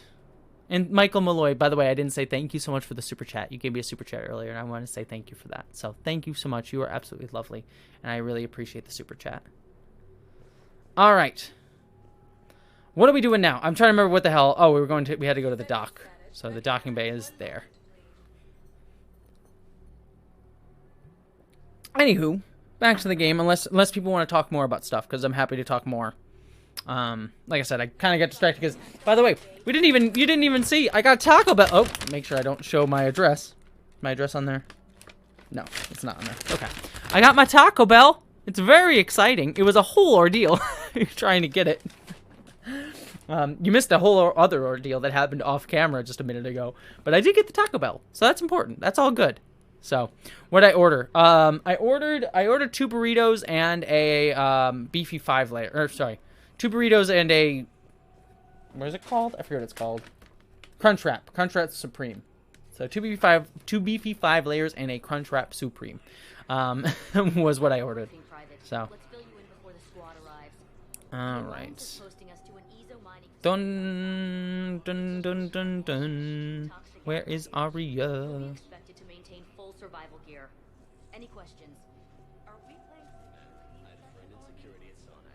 Where is Arya? Oh no, where is Arya? Oh gosh. Is she not here? Map. Weird. Well, I feel like there's other missions I can do. Question mark? Yeah, it looks like there's a bunch of like... Yeah, there's a bunch of like other random things I can do, so I don't know where Arya is here, but I guess I'll return to the Normandy. We can do some Normandy mission. Oh wait, unless this is... Oh, it's Caden. Caden stuff. Caden. Hey, I wondered where you went. What's up? Have a good night, SKM. My head around what just happened. You sound angry. Taco Bell drama is a... I would watch Taco Bell drama. I would watch Taco Bell drama. How it all went down, it's got me... I don't know. Okay. Ooh, Del Taco. I never loved Del Taco as much as Taco Bell, but Del Taco's good. If I hadn't backed down first, I feel like you would have taken me out. If it's like, I could be like, never, or like, well, we would never know. It's kind of like, I trusted you, and I knew you'd come around. That's all that matters. Main thing is we stopped the coup and Cerberus is off the Citadel. Yeah, but sometimes the way oh, I've never seen, I don't even know what New Tricks is, but that sounds like a really good representation, Tiny Gamer Triss. I've never seen that show, though, but that sounds actually really interesting. Integrity. And it matters. You're talking about Udina. He gave me no choice, so I took the shot. Yeah, I'm sorry about that, Caden. I didn't mean to take the Renegade option. Okay. I know it was the Renegade option. I'm sorry, Caden. That's another reason I'm here. Hackett offered me a position, but I'd turn it down in a second if there was a chance to join you on the Normandy. Hell yeah, come with me, Caden. I won't take you on any missions, but you'll be able to hang out on the ship. Thank you, Commander. And Shepard, I never had the Taco Bell breakfast waffle tacos. Jedi Indiana Jones. Those sound really nice. Welcome aboard, Major. I heard New Treks. I would watch a show called New Treks as well. That's basically what Star Trek is right now, New Treks. So, yeah, Caden just whining. Yeah, Caden, why are you not okay with my just randomly murdering people? I mean, I guess it wasn't random, but still murdering people. How dare you be offended by that, Caden? Shepard, I got Anderson patched in. I was just getting him. Anderson, you are literally on a post-apocalyptic hellhole world. How do you have future sci-fi technology? Cerberus was just using him. I don't understand how Anderson is even able to do anything on Earth right now. It's so weird. Not yet. Could have been a lot worse. Shepard stopped the assassination attempt on Counselor Valorn. Kai Lang. Dang Kai Lang. Your assassin. I'll have Hackett send you my reports on him. Cause that's from the book. The stuff on Kai Lang is from the book. Whatever advantage I can get against these bastards. I'll have to check out New Tricks. That sounds really good. It's interesting. I'm not a big cold case. I'm not like a big procedural cold case person, but every so often there's ones that like speak to me. Like Luther, I liked. Luther was a show that I really enjoyed. That was like a crime procedural. But I will check out New Tricks. I will give it a go. Good. Our estimates suggest we've completed nearly. How both of you do the holograms dance? I wonder if you like during holograms, because they're like holograms, if you could program them to do other things, like make them do dances and stuff. It's like, why are you making my hologram dance for me? Oh, Purple Hood 84, thank you so much. I really appreciate that. We were talking about that earlier. Thank you so much. I'm really glad you enjoyed the Loki video. That makes me very, very happy. I'm so glad that you really enjoyed the Loki video. That's honestly, it's like I said, it's one video I'm really, really proud of. So thank you so much. I really appreciate that. It is Keith David, Emily. It is Keith David. We think the catalyst is the key to determining how to focus its energy, how to direct its energy at the Reapers alone. I'm working on that. You'll find the answers, Shepard. Or I won't, and we all die, and it's fine. No big deal. And in the meantime, Yay, Remy! Remy just getting back with a night shift. Hell yes. Well, welcome. I'm glad you're off of work now. Good to see you. You've always trusted me. I won't let you down. We're still in this. Oh, that sounds much better, Tiny Gamer Triss. I'm down for like not active working, like a working cup procedural. That sounds really. That actually sounds like a really cool like subversion of that. That sounds really interesting. I'll have to check out New Tricks. It sounds very interesting. Look into it. I like the idea of it. Be careful. We've got reports of incidents. Shepard, do you have a No. A contact within a I said no. land was insistent I pass on a distress signal to you. Okay, I don't care. Something they can't handle? From what I can I'm tell, just they kidding, sent obviously. several commando squads to investigate. None of them returned. They didn't ask me directly, but I think High Command Everyone wants Shepard to come and help What's them. your take on this? That they wouldn't ask for help if it wasn't important. The colony's coordinates are on the galaxy map. I'll try to figure out what's going on.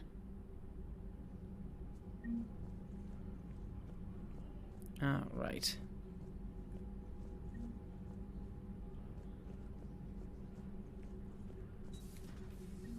Let us see. So we could do that one, which we don't want to do just yet. And then what's this one? That's I think matriarch, not matriarch Benezia, the other girl that we've dealt with a few times. Anyways, there's a few missions we can do now. We got some missions to do. Night Trap. I never saw Night Trap. Does Night Trap hold up? That feels like it's supposed to. It would be like a fun. That's like the like whodunit mystery thing, like mystery comedy, right? Have you got a minute? Ooh, Specialist Training's got something interesting. Something you need to see. What have you got? A group of Cerberus scientists cut ties and fled. We don't know what they were researching, but they were... Maybe we could... I know I did. And you were right, Commander. Whatever crimes... Really? Yes. I was... While the Alliance was running study... Has the Alliance tried to make contact? They've been unable to find them. But I've charted signal frequency... You found them? There's no way to be certain. But I've got a definite possibility. Nice work. Put it on the map and I'll give it a look. Thanks for your time, Commander. Oh god, yeah, no, Lisa. I agree with you, Lisa. The multiple banshees in some of the later missions, which we're about to get into, are a pain in the butt. Meet at the bar. The students are kicking ass and taking names. Okay, so I gotta go to the bar there for that. Let's see.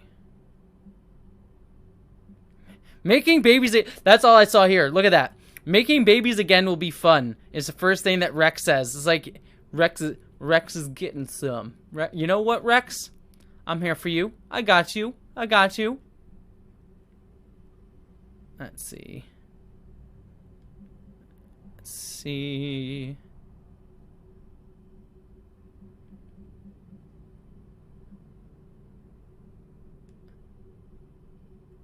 All right. Oh, that's the Citadel DLC that was just there. Oh. That's so now I have the Citadel DLC. How long does that take? Maybe, you know what, I'll save the Citadel DLC for next week. We'll do the Citadel DLC next week because I feel like I'll enjoy that. So, Citadel DLC will be next week because I think that'll be better for me being super drunk because I'm not getting super drunk tonight. I don't know how long it is. So, we'll start off the night with the Citadel DLC as I get drunker next week. So, we'll save that for next week. So, we will enjoy the Citadel DLC first thing next week. But let's do some other side missions here.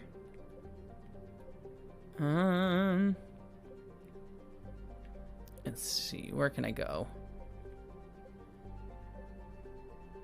I have not played this. We were just, so I was literally just talking about just another Broken, but I think probably because of the lag, you probably just missed it. But I have not actually done the Citadel DLC. Is the Quarian one? Yeah, the Quarian one is the next priority mission, which I don't want to do just yet. I want to do some other side mission stuff first. So that means I go visit, find Cerberus scientist, and investigate Asari colony. Let's do the Asari colony. That feels like a good one to do because that's where we start getting banshees. Okay, the Cerberus headquarters mission. Good. Okay, so then we won't do the Citadel DLC Katrina until a little bit later. We shall save it for the best time. Signal confirmed. All right.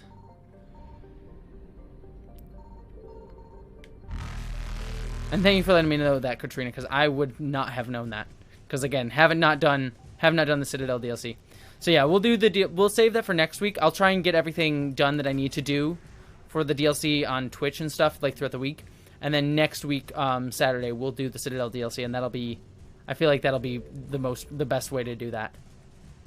All right, let's try not to die by the Reapers. Ah! Okay, there's the last piece that I need to grab. Actually, I'll come back because I'm gonna have to come back here. So. Also, I like this green. It's a really cool green nebula.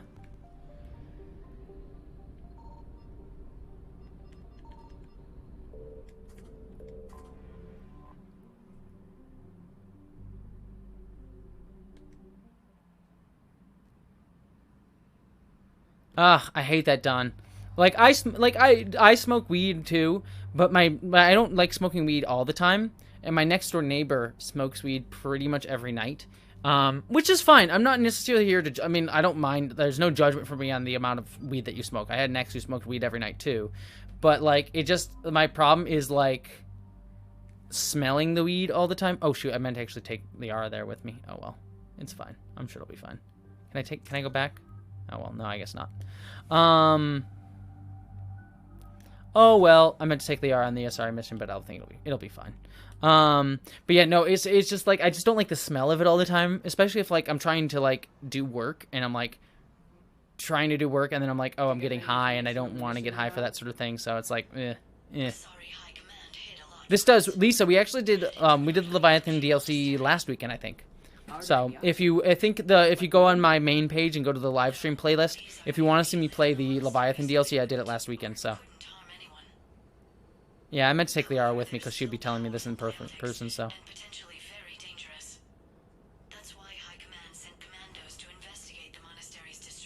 Oh, I'm sorry, Ulysses the Pagan. It's okay. Number one, it's okay to lurk.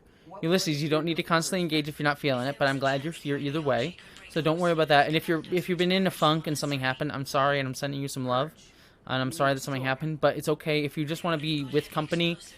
With like and I say this to all lurkers. If you're a lurker, you're just hanging out, you're not engaging with the chat, that is 100% cool. There's zero judgment from me on that. Like, I just like having you here, and it's okay to just be in a space with people. Believe me, I was at a party last night, and sometimes there's just people talking around you, and you just like being in space with people talking, but you don't want to actually engage yourself, but you just like being in people's presence. I feel that 100%, so totally okay. If you're a lurker and just enjoying company and enjoying conversation, but you're not actually part of it yourself, that's totally cool. It's 100% a valid way to exist with other people. So. And Ulysses, if you need to talk about something, you're welcome to share. Unless it's not, again, there's no pressure. If you don't feel comfortable sharing or you don't want to share, no pressure. But we're here for you either way. So just sending you love. And Deathshaker00, you are an awesome lurker, and I adore you. And same with you, Remy. And you, both of you, and all the other lurkers, you're both wonderful, and everyone else is wonderful. So, all right. The C-111 Skyline shuttle is exuding heat, indicating recent use. All right. Uh-oh, we got some creepy music. Everyone here for the horror music? Exceeds a sorry vocal cord range. Oh, I'm sorry, Ulysses the Pagan. I'm sorry that happened. I'm sorry that happened, my friend. Sending you love. I know that PTSD triggers can come randomly and with different reasons, so sending you love. So I'm just gonna pause because I want to make sure I say that without the creepy, because I like the creepy horror vibe. Creepy horror vibe's fun. But I just want to make sure I say, Ulysses, you were loved.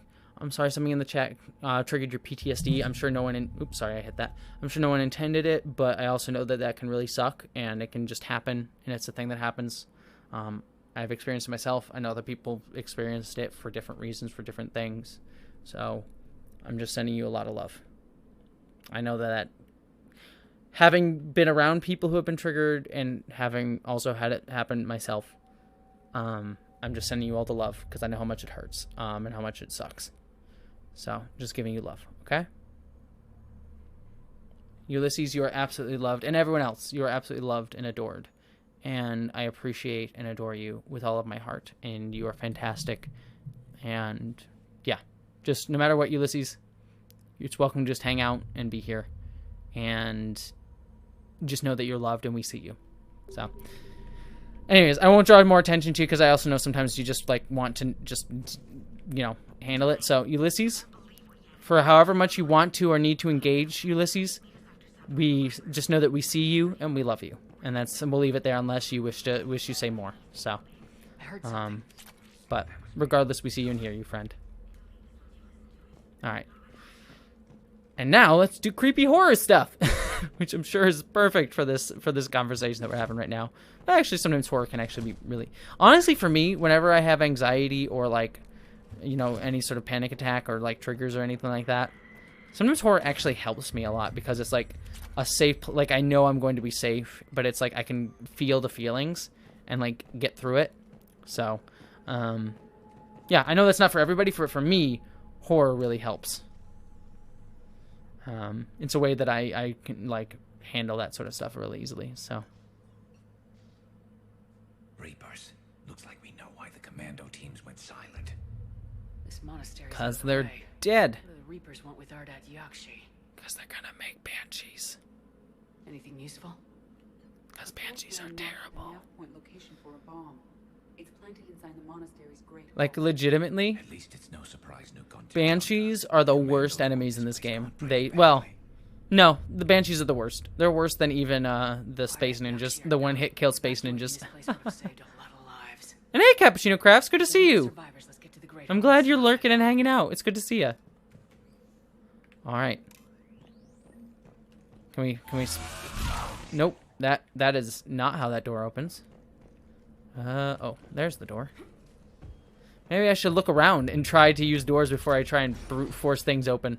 Also, ooh, pretty. All right. Hey, look at the battlefield that I'll be fighting in just a minute.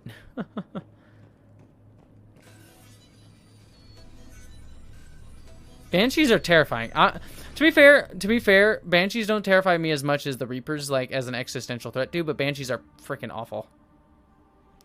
Molly, why would you bring that up? Why would you bring up the horror baby from Resident Evil Village? Dear God. It's gonna cause me to have, like, a freaking, like, nightmares tonight? You want me to have nightmares? Bringing up the freaking horror babies? Hey, Samara! Also, the lighting here is bomb. I love this lighting. My daughters have lived here for centuries, Garrus. I've come for them.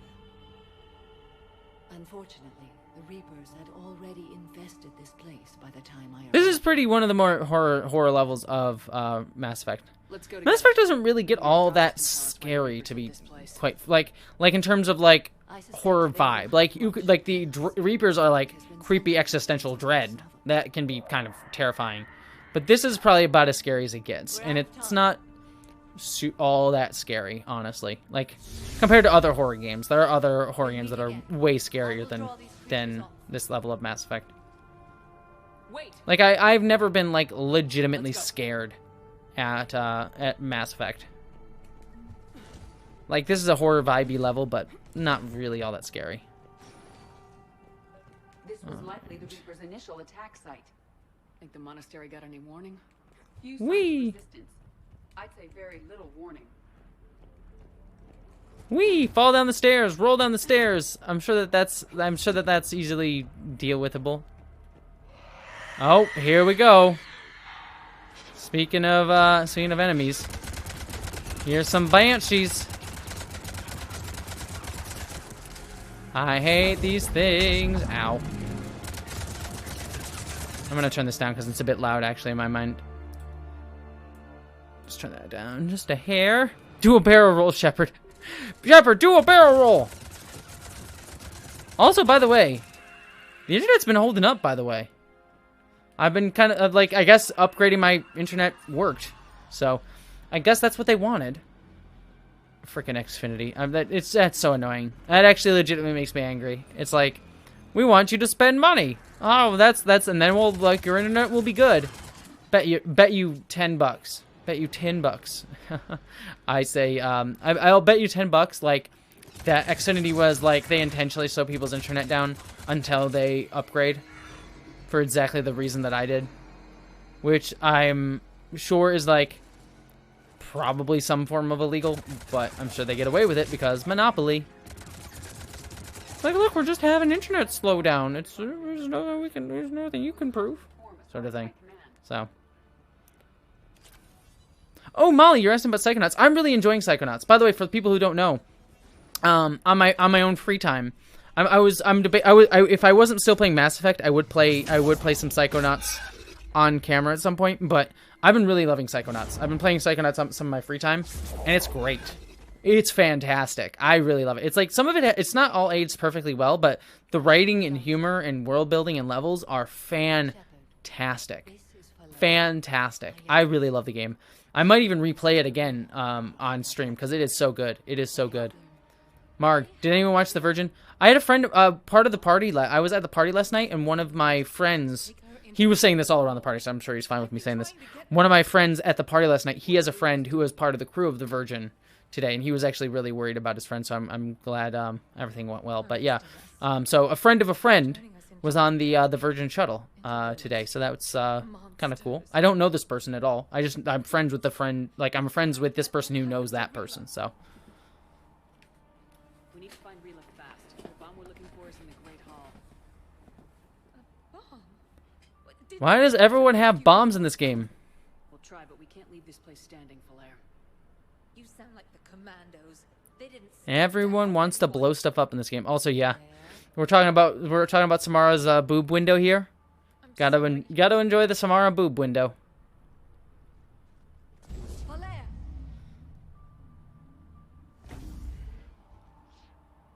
The Great Hall. She's looking for Rila. Michael, that's hilarious. Portal is a problematic fave because GLaDOS says the cake is alive. The cake is 100% legit. Yeah. Hashtag problematic. Cancel GLaDOS. I think we're gonna cancel GLaDOS. That's everybody. Let's do it. GLaDOS straight up, like, lying about cake. Come on. Come on now. Cancel culture is coming yet again for one of our titans of industry. Our Aperture Science CEO, GLaDOS.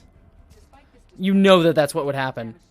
You know that, like, in our hellish dystopia, our hellish dystopic capitalist world, you know that there would be people that would defend GLaDOS, despite everything. It's like, look, GLaDOS was just doing her job, you know. If you didn't want to not have cake and be put into a fiery, like, you know, exterminator death, maybe you shouldn't have signed the contract, you know.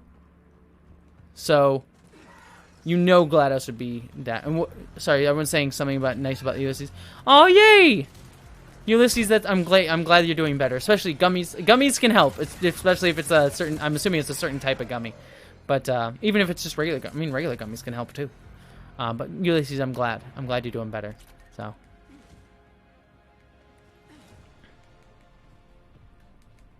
Right? GLaDOS lies about cake. GLaDOS lies. That's who lies about cake. GLaDOS. Alright, where are we going? Oh, I should go over here. There's a thing over here. Ugh. I haven't had cake in forever. Like, I didn't have cake even on my birthday. Just because, like, I don't know why. Actually, I should have gotten cake. Now I'm upset that I didn't have cake on my birthday. Now I want cake. Dang it, now I'm sad I have tacos and not cake. Speaking of which, judging by the time, and since it's Sunday night, yeah, you know what, maybe I'll do one more mission after that. I can always heat up the tacos afterwards. So I'm like, the tacos are probably already cold. So I'll probably have to heat them up anyways, and that's fine. I've heated up tacos before. It's not a big deal. But I'll probably do this, depending on how long this mission takes me to beat, I'll probably do this mission and one more mission for tonight. We'll probably end in about like an hour or so. So just people have an eye on how long this stream is going to go for. We'll probably go for about another hour before we wrap out the evening.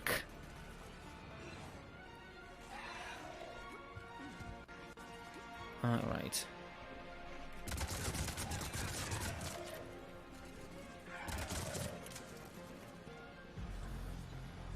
Marie Antoinette misunderstood cake. Yeah, it's like GLaDOS and Marie Antoinette. Same thing. Same level. Honestly, actually, now I'm curious. I wonder if that was the inspiration for that. I mean, I could see it either way, honestly, if they were like trying to do like intentionally call up Marie Antoinette with Portal, but I could also just see it being like a thing they came up with. Hey, CL0626, good to see you. How you doing?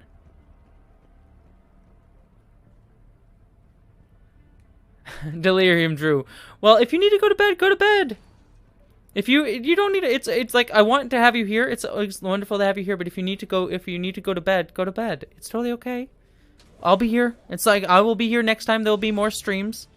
And also the stream will be up, so if you want to watch it later, you totally can. But like if you need to go to bed, go to bed.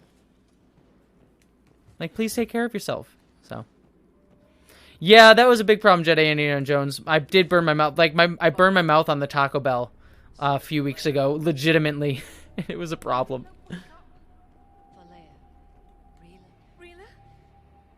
Have a good night, Donovan. You are lovely. Have a wonderful evening. It was good seeing you.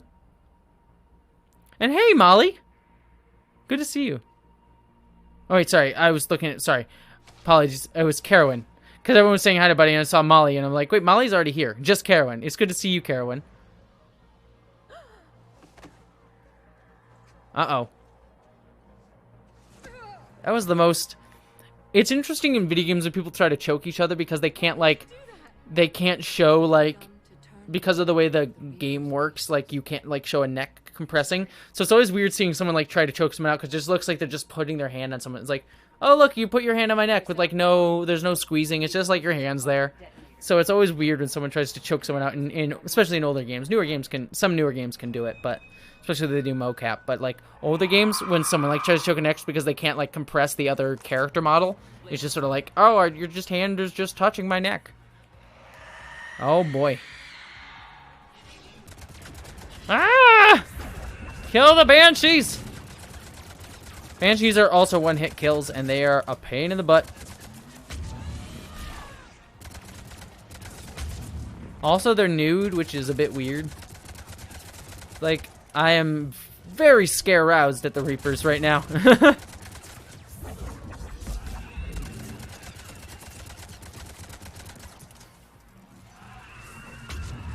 Let's see.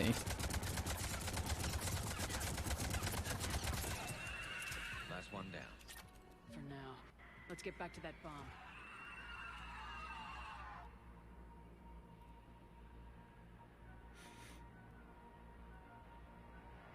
Yeah, well, they could lift them on the ground would be more believable. That is fair. Oh, look, she doesn't have the evil black eyes. Take the elevator. What are you doing? She's sacrificing herself. What do you think? There are hundreds coming. Just go.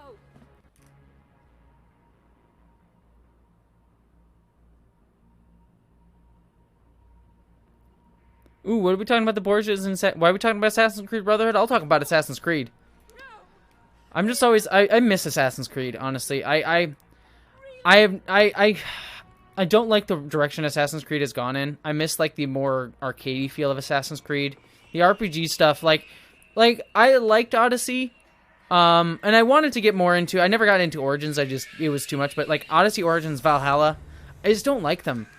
Like the RPG elements are just too much and they're too grindy for me, and like the world is cool. Like I like the world of Valhalla and Odyssey. Oh boy. Terrifying. Look at that thing. But yeah, no, it's I miss old Assassin's Creed games. To be fair, Ghost of Tsushima at least kind of captured that same sort of feel. So.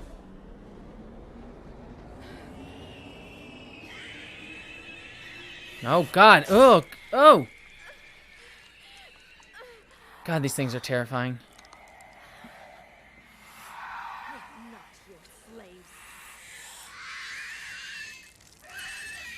Oh, dang. Boom. That was actually pretty bomb. No, no. You know what? Pun intended. Pun intended. Like, very much pun intended. Oh, Black Flag is so great. Honestly, I'm someone who really likes Assassin's Creed 3. Everyone kind of hates on Assassin's Creed 3. I like Assassin's Creed 3. You got Hatham in there. Connor becomes actually an interesting character late. Like, Connor starts off kind of bland, but he gets more interesting as the game goes on. Like, I actually really like Assassin's Creed 3. The villains in like Assassin's Creed 3 has the most interesting villains in the entire series. Like, legitimately, I don't think there's any better villains in any video game, especially of that era, than Assassin's Creed 3. And definitely within the Assassin's Creed series. I think Assassin's Creed 3's villains are the best villains in the series. Haytham Kenway, so good. I live for Haytham Kenway. Such a fascinating character. What are you doing? I'm sorry, Shepard.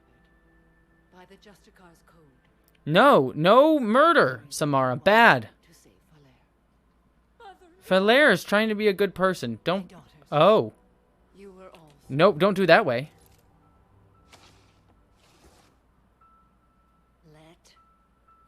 That was a twist. I forgot about that.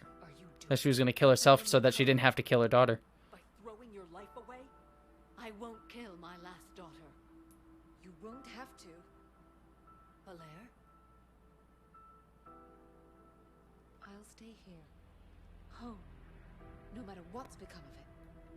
Yeah, you're just subjugating your daughter to, like, just be isolationist the entire time. Huh. I don't need a building to honor my own. I did catch it. I almost missed it for a hot second. They won't take me alive. I promise. Oh yeah, the Lucy death at the end of Assassin's Creed 3 sucks.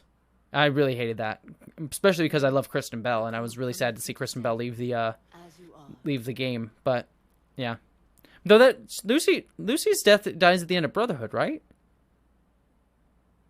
Right, yeah, Lucy dies at the end of Brotherhood, right? Or am I thinking of the wrong character?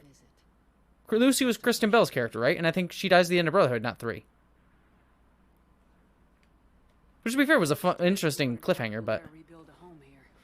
It must wait now that I can help oppose the Reapers. I'll speak with Falair, then join your forces. If you'll have me, of course. Is Ghost of Tsushima hard? It can be, but they have good accessibility options. Like, not the best accessibility options, but you can turn on some accessibility options that'll make it a little bit easier for someone who needs that. But some of the gameplay is a little bit like you have to switch on the fly between different like things and stuff like that. So Ghost of Tsushima, even with the accessibility, isn't the easiest game, but it's not atrociously hard. It's a great game. Like, I legitimately really like. I've been playing it. Like, I have it right here. Honestly, like the 2 games that I'm playing 3 games right now. I'm playing Mass Effect, Ghost of Tsushima, and Psychonauts. Those are the 3 games that I'm sort of running through right now. And Ghost of Tsushima is great. I really, really love it. But yeah, it's not exactly the easiest game, even with some accessibility options. So. May the Ardat-Yakshi find rest. What the Reapers did to them was monstrous. I had another team of commandos headed to the monastery who I can now formally transfer to Admiral Hackett's command. They'll serve you loyally, Commander. Farewell. Yeah, Lorcan. I love that. Presumably that's when Lucy ends up in the bad place. Spoilers, by the way. You mean she ends up in the good place? No spoilers. No spoilers. Speaking of which, the Good Place. Oh, speaking of another witch, Good Place, one of my favorite shows. Most favorite shows. I freaking love The Good Place. But also, speaking of comedies that I really love, coming up in a few weeks, Ted Lasso. Ted Lasso. Ted Lasso is coming up soon, and I am so pumped for that show. Ted Lasso is a show that warms my soul. Like, Ted Lasso warmed my soul deep inside. I adore Ted Lasso, and I am honestly so excited that it's finally going to come back. And yay, I finally got the minimum military strength to do the final attack. Though I still need a lot more to be able to get the best ending, but at least I can do it, which is nice.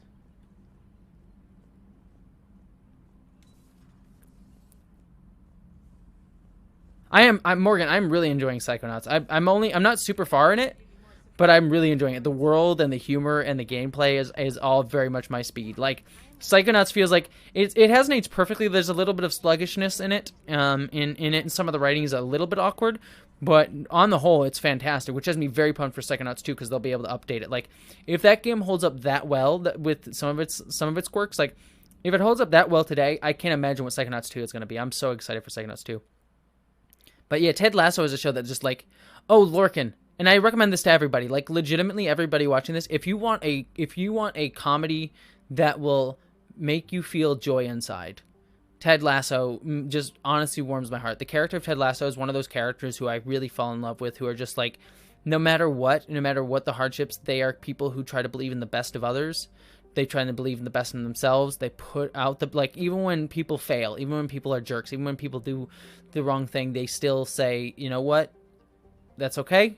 We can't always, like, humans aren't perfect, but I still believe that humanity is better. And that's an ideal that I really try to live up to, and, like, something that I want to try and be. Like, you know, there's a video that I've been thinking about wanting to write.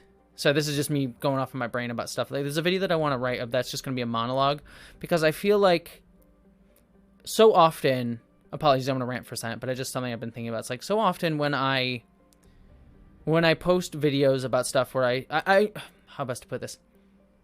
For example, there was a video a few weeks ago where I talked about something hard. I forget exactly what it was, but it was something to do with, like, gender critical folks, like TERFs being TERFs. And I forget exactly what the topic was because late at night right now. But at the end of the video, I said something along the lines of, I do believe that things will get better. That, and I always try to say this in my videos, but that one I just made a point of, like, this sounds really hard and it is really tough, but here's some statistics about why I think the world is good and why people are good.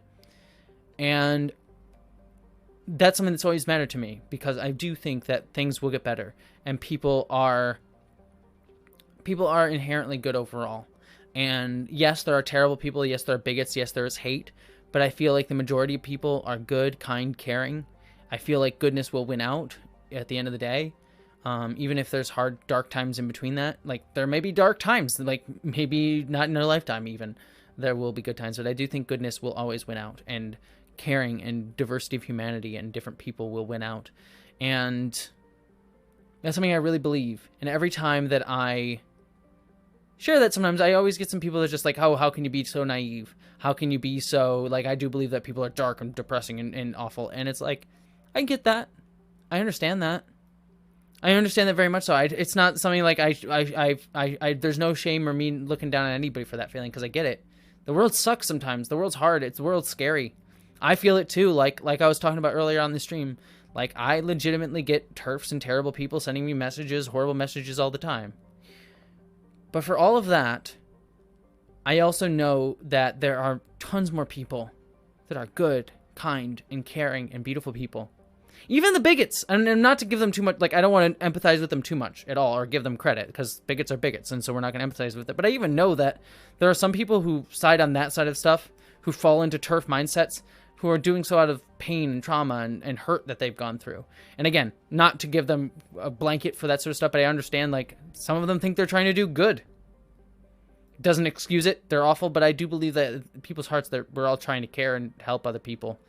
Again, not trying to give too much credit to them, but I don't know. It's just something I really believe. I don't know. I believe that humanity, for the most part, is beautiful, and I feel like if we foster the best parts of ourselves, humanity is always worth it, and people are always worth it, and community is always worth it, and caring is always worth it. You all, like, all of you, just right now in the chat, being kind and wonderful. Like, I see all of you saying wonderful things. I like Emily and Don and Molly and Lori, Marg, all of you, Lorcan, all of you. Like, you all prove that humanity is wonderful. All of you, every day. We're not perfect. We're gonna falter. I'm not perfect. I don't even like this ideal that I'm saying right now. It's not something that I'm able to uphold all the time either. Like, there are times where I truly get depressed and think things are awful. It happens. But I feel like just the kindness and caring and love and wonderfulness that you all show, and that we show every day just by simply existing, it proves that humanity is more beautiful than it is dark. And we are dark. There can be horrible things that humanity does, but I believe that we are ultimately beautiful and wonderful, and a species that, I don't know, I get inspired by kindness and people and love. So it just means a lot to me to share that, because I feel like I get people saying whenever I say those things that, like, I'm being naive or something. It's like, no, I think it is not naive to say these things. I think it takes a lot of, it's hard. Like, I remember there have been many times in my life where, like, I have been down because I'm like, is this something I can hold on to? Is this something I truly believe? And it's like, no, we make a choice. We make a choice to believe in the betterment of humanity. And it's a choice I have to reaffirm every day, and it's a choice that sometimes is not easy. And so I don't think it's naive. I think to be able to say that you believe humanity is good is one that requires a lot of energy and a lot of thought and a lot of something in you constantly to fight for it. But it's something that I think we all have to fight for. So, I don't know. Yeah. I feel it's... I don't want to say it's naive to think that things are awful. I just think it's like, sometimes it's... I think we always need to believe that things are going to be better. So, anyways, I've ranted. I don't know. I always try to trail off my speeches. Someone's saying Picard speech. My problem with my speeches is I start giving speeches and I'm like, I don't know how to end this. So I'm going to reiterate myself over and over and over again. And then I'm going to just go back to the game to hopefully it changes the subject. But I hope you all appreciate it. Thank you for being kind. I saw all of your kind words in the chat. You're all lovely. Oh, you're all lovely. I adore you all. I do have faith of the heart, Marg. Let's see. It's easy to feel that things are terrible and only good if you strip away the filters best can you see. Exactly, Seal. Like, the humanity and progress is never a straight line. But I do think it generally goes up. And not for everybody, not all at the same time, and not all in the same way. But I do generally believe things do generally go up. Again, not always for everybody. Not always at the same time, but... Oh, dang it! The Reaper honk! We got the Reaper... We had the Reaper honk. Have a good night, Psychic Refugee. It's good to see you. Have a wonderful night. You are lovely, and I adore you. Alright. Yeah, exactly. A reasoned optimist and putting work into it, Dorian. I agree, yeah. Alright.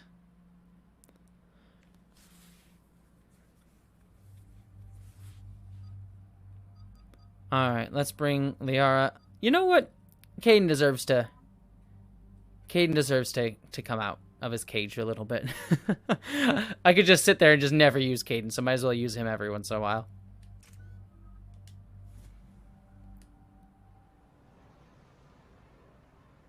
Can I still use the next leader of Cuba?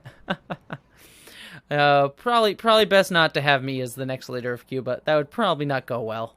For many reasons, most of which I am not Cuban. Our intel is minimal. Ma'am, I'm picking up chatter from a server. Exactly, Seal. I'm never good at ending a conversation elegantly. That's why I like scripting my videos, because then I can always be like, and here's where I end it. I can have a thought, and there's the end. So, weirdly with writing, like, actually, outros are always easy for me in scripts. It's intros that are always difficult. The hardest part for whenever I'm writing a script, the hardest part for me is writing the intro. Because usually I know the things that I want to say. And once I write, and I never have an outro. Generally with videos, I never really have an outro in mind. But once I write the script of a video, I kind of have gotten the through, like, oh, I realize what the through line was. And I find the outro by the time I get there. Because I'm like, oh, this is the kind of the point that I made. But but intros are hard. Like, whenever I write a script, I can never write a good intro. That's always the most stressful thing for me. Scripting videos intros are the worst part for me. Hey, Jacob! Oh my gosh, I forgot Jacob is in this.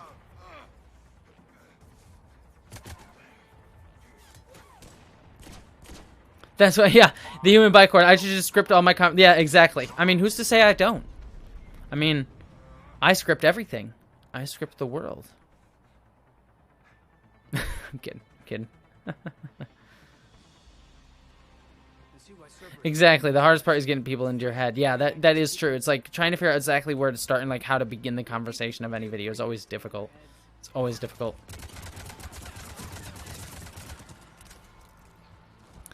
See, now playing Mass Effect 3 again this time, it's so clear, like, oh, like, all the characters that could have easily died in Mass Effect 2 are, like, so clearly, like, put in these, like, random, like, Jacob is not a character that you can have join your game, because he could have died in Mass Effect 2, and it was just easier for the creators of the game to just, like, oh, just have a random mission with Jacob in it, and if it's not Jacob, it'll be some other random person. But then you can at least get connection with Jacob. Same thing with Miranda and a few other characters. It's just sort of, like, very clearly, like, they're off on the side because they could have died in Mass Effect 2, and so it's just easier for the game designers to, like, not design whole missions and things with, like, and like, conversation trees with these characters. So, and just relegate them to like one-off missions. All right. By the way, yeah, there's Newt. By the way, people are asking about Newt. He's right there. All right, where are we? Where am I going? Oh, there he is. Hi. How bad? I'll live. Will you? Will you? You don't know that. You're not a doctor, Jacob. This is Commander Shepard of the Alliance. The enemy is clear for now. Open the door. Open the gates! It's okay, Bryn.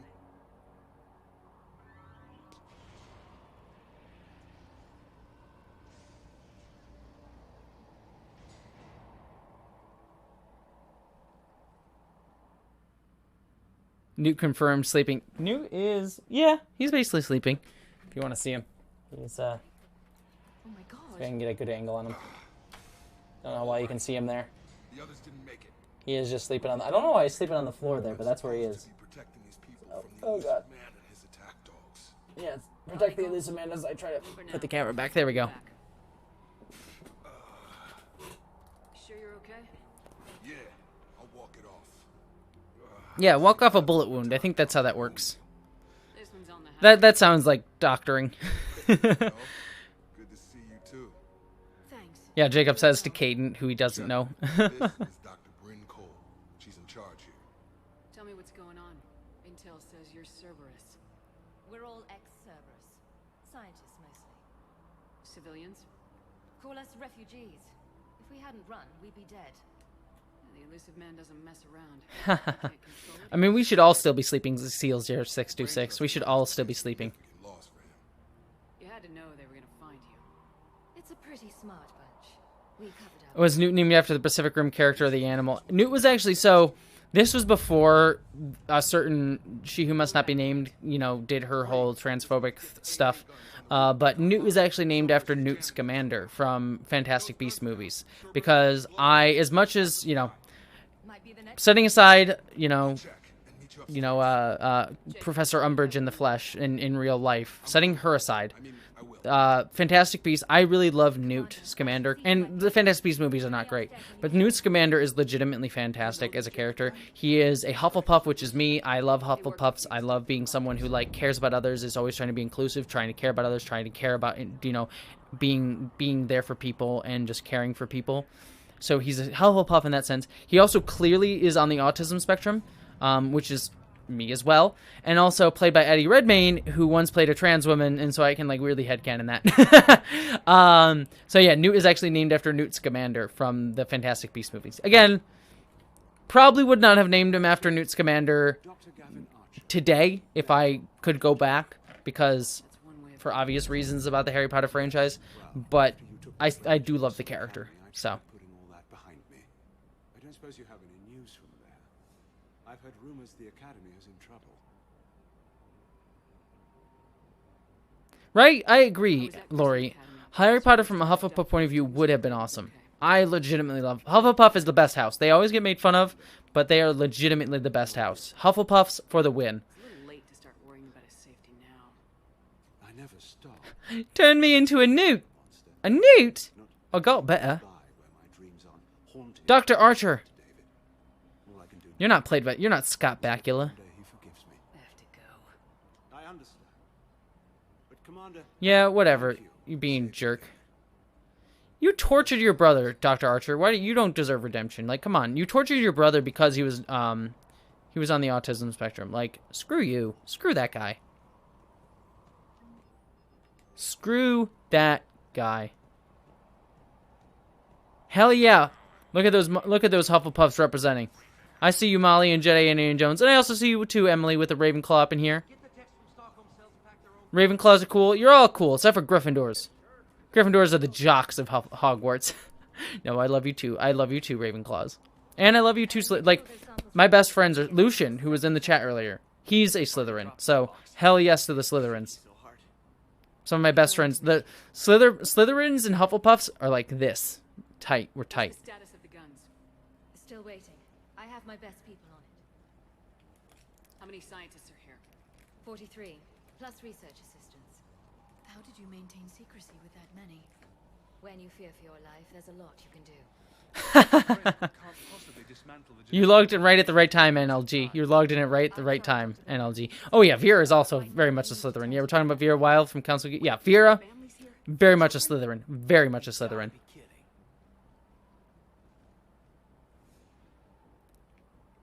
This escape will have to be carefully executed. I'd hoped. I mean, I'd be down with Scott Bakula in a future iteration of Stargate. I mean, I'm down with anybody. I mean, I just want new Stargate, honestly. I mean, if Scott Bakula was a new Stargate, hell yeah, I'd be down for that. I'd be more Scott Bakula and just everything. Though, to be fair, if I was going to pitch a show with Scott Bakula in it, I would love my Star Trek, like, Star Trek West Wing show, which is called Star Trek Articles of the Federation, starring Scott Bakula as the Federation president, as Archer, like coming back as Archer and being the Federation president and showing the beginning of the Federation.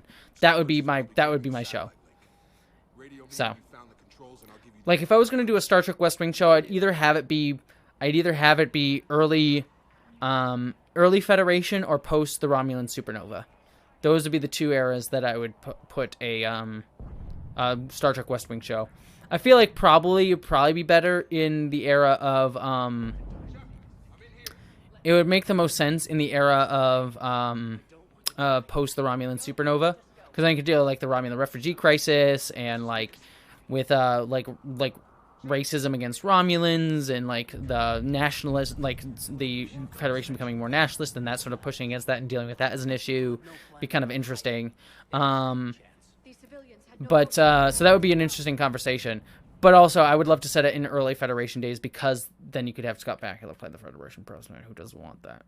So, plus, like, seeing early, like, the start of the Federation, that would be a cool little era of the Federation to explore and, like, build up, because that's like an era of canon that you haven't really seen much of. So.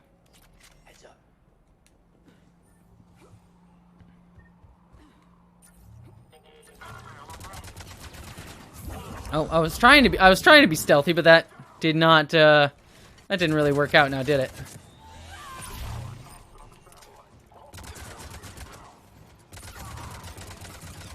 Have to find the satellite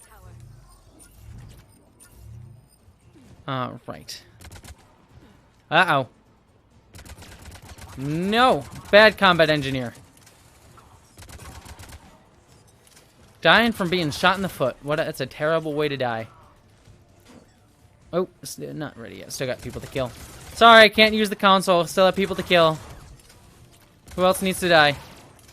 Anyone else need death? Okay, cool. Did I really just say that? Does anyone else need death? Like, it's like, hey, you need a water? You want some death? I can give you both. Here, make sure to stay hydrated. Also, here's a little bit of death for you. I didn't mean to say it that way. That's kind of funny. I like that. Does anybody else need some death? Oh, boy. Sometimes I crack myself up. More enemies in our path. Geek Filter? Yeah, I could see you being a Ravenclaw. I'm like trying to think. Yeah, knowing you, Geek Filter, you know, having not really, I mean, we haven't interacted much, like, not online, but from what I know about you, Geek Filter, and, like, from our conversations and hanging out, I feel very much like you're a Ravenclaw, and also kind of a little bit of Hufflepuff. I feel like most Trekkies are, like, not every Trekkie, obviously, but I feel like a decent chunk of Trekkies are also Hufflepuffs. So, just because of, like, the nature of Star Trek. Like, Star Trek and Hufflepuffs are kind of very, like, akin in sort of ideals. Michael Moley, Aqua Teen Hung, Star Trek Force, Master Shake pilots the USS Fryguy and Carl and Robin for unexpected reasons. Meatwad is Ferengi. Oh God, to be fair, Michael, I feel bad because I've never actually seen Aqua Teen Hunger Force. So I'm sure what you just said was very, very smart and hilarious. I do not know though, because I know almost nothing about Aqua Teen Hunger Force because I have literally never seen an episode of it. So. Which house is for people who love research and libraries? That would be Ravenclaw. Ravenclaw is the smarty pants house, is as we like to say, the house for like people who like to like learn and be very knowledgeable. That's the Ravenclaw house.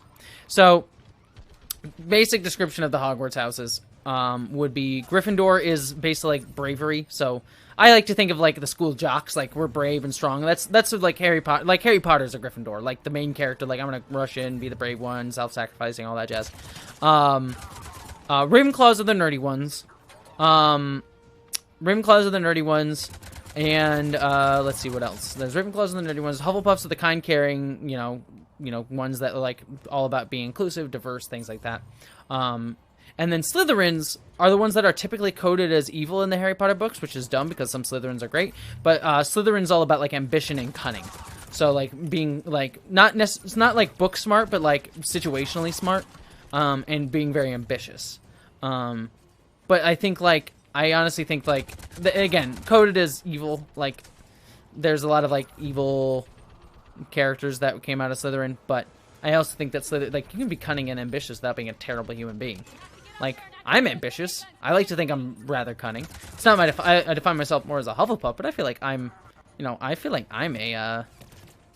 you know, ambitious person. You know, I want to try and help other people, but also, like, do it in a way that's, like, on a, you know, do well and like have my videos do well and have the things that I make do well and be able to talk on a bigger and bigger level about like, you know, caring for other people. So yeah, I mean, honestly, if I had to pick anything, it probably would be Hufflepuff. And you know, honestly, I mean, we all have like elements of each. Like I honestly, because like it's like I can see parts of myself being a Ravenclaw, I can see parts of myself being Gryffindor, I can see parts of myself being a, you know, Slytherin.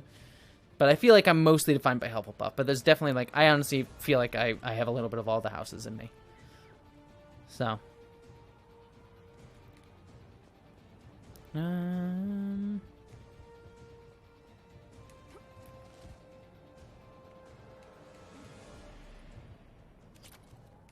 Dax would definitely be a Slytherin. At least Jadzia would be. Jadzia would definitely be a Slytherin. I would say probably, or I could also see Dax being a Gryffindor too. Esri is very much a Hufflepuff. Esri Dax is very much a Hufflepuff. Ooh, let's see. You got it. Ready, Caden? Just you and me. Oh, Gryffindor is the himbo house. Yes, MJ and Nico. By the way, thank you. Sorry, I missed your super chat. Yes, very much so. Gryffindor is the himbo house. Oh my gosh, yes. Very much the himbo house. That's actually probably the most accurate read on Gryffindor that I've ever seen.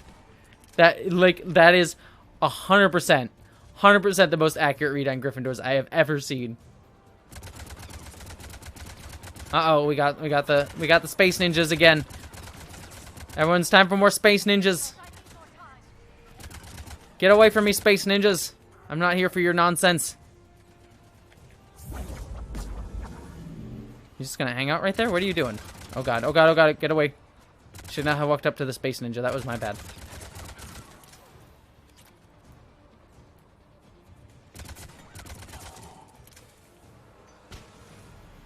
Oh, Kirk is definitely a Gryffindor. Kirk is 100%.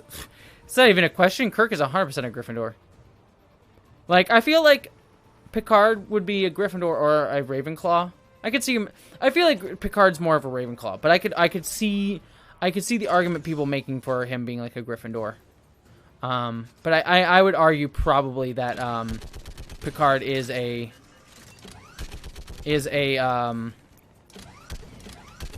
oh, sorry, Caden. Sorry, Caden. Didn't mean to shoot you there.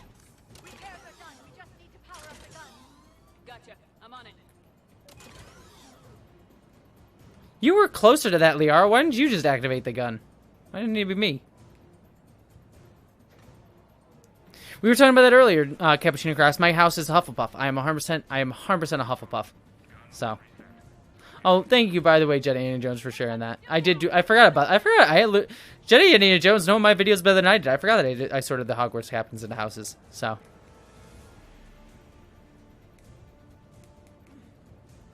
Caden just walks into the line of fire. Ah. Oh, Spock is a Ravenclaw, 100%. That's not even a question. Like, Kirk is 100% a Gryffindor, Spock is 100% a Ravenclaw. Not even a question. Not even a question. Also, by the way, I can probably delete, now that I just looked over at my stream, I can probably get rid of that now. Alright. The stream's been fairly stable for hours now, so.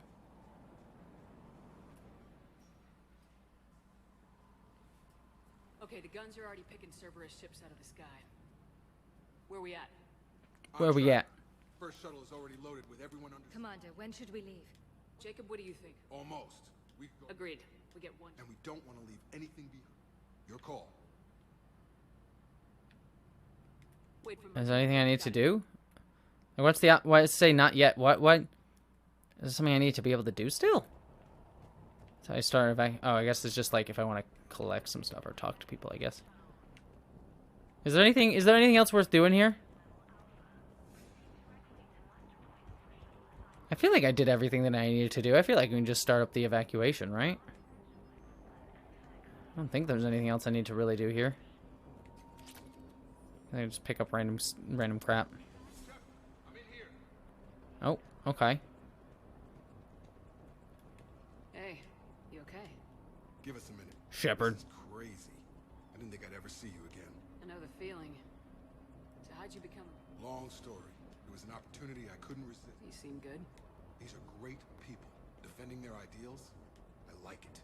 I think I found them. You bet. Alright, well, I think that's everything.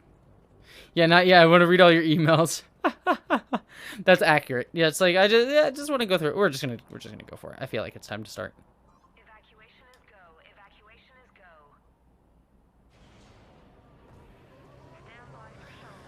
Maybe, Lisa. I don't know how comfortable... Yeah, that's a good question. I don't know how comfortable I feel about streaming... I mean, we're talking Harry Potter now, and I know that's, like, fun, but I also don't necessarily feel comfortable about, like, supporting... As a trans person, publicly supporting a game that ostensibly gives a greater rise to the platform of J.K. Rowling. So I don't really know. It's not even really a question of money, because it's like J.K. Rowling has $1 bazillion anyway, so it's like I don't care all that much in terms of her making more money. It's more about just giving more credence to her platform and saying like it's still okay for her to be in charge of Harry Potter and you know, I mean, obviously can't take away Harry Potter until she dies. She's gonna own Harry Potter until the day she dies, which is, you know, unless she gives away the rights like George Lucas or something, which I doubt she would. So it's like one of those, like, I may end up playing Hogwarts Legacy. Like, I probably will play it because I'm curious about it, but number one, I want to buy it used, just for my own thing. And then in terms of streaming it, like, using my platform to promote something that, unfortunately, is run by a bigot and a transphobe, who is expressly doing harm to the trans community and giving support to a community that is extremely harmful to the trans community. I don't think I'm comfortable with that. So, yeah, it's just something that I just, like... I was debating it earlier, but the more that the gender critical movement and TERFs have become more harmful lately, like they have, like from everything from WeSpot to like other things going on, especially in the UK, but you know, all around the United States and the UK and other places, I don't feel comfortable giving any public support to J.K. Rowling. Now, I still like Harry Potter. I still enjoy Harry Potter, but not going to talk about the movies really in terms of like, you know, doing like a video on it or anything like that. It's just one of those things that I don't feel comfortable doing. So.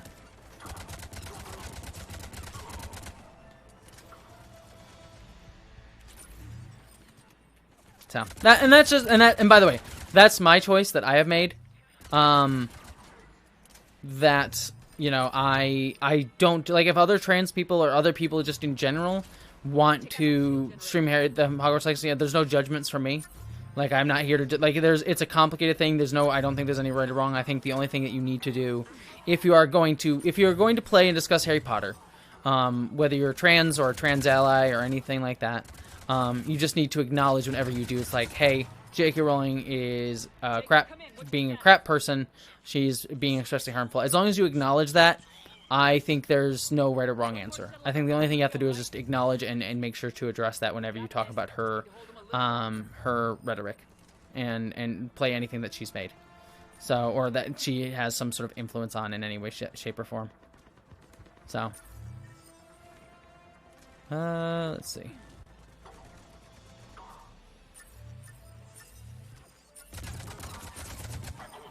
So,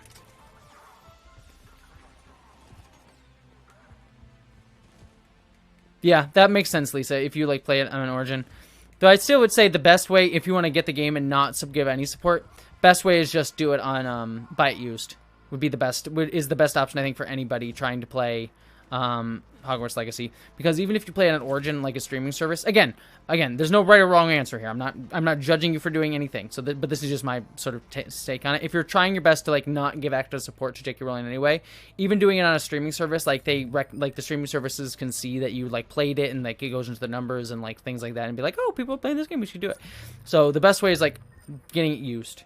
You get it used, then you're not supporting. It's not the money's, the money's that already gone to the company. It's no more money. The only thing you'd be adding to that is like, if like they have numbers of like people playing it online, which, is what it is.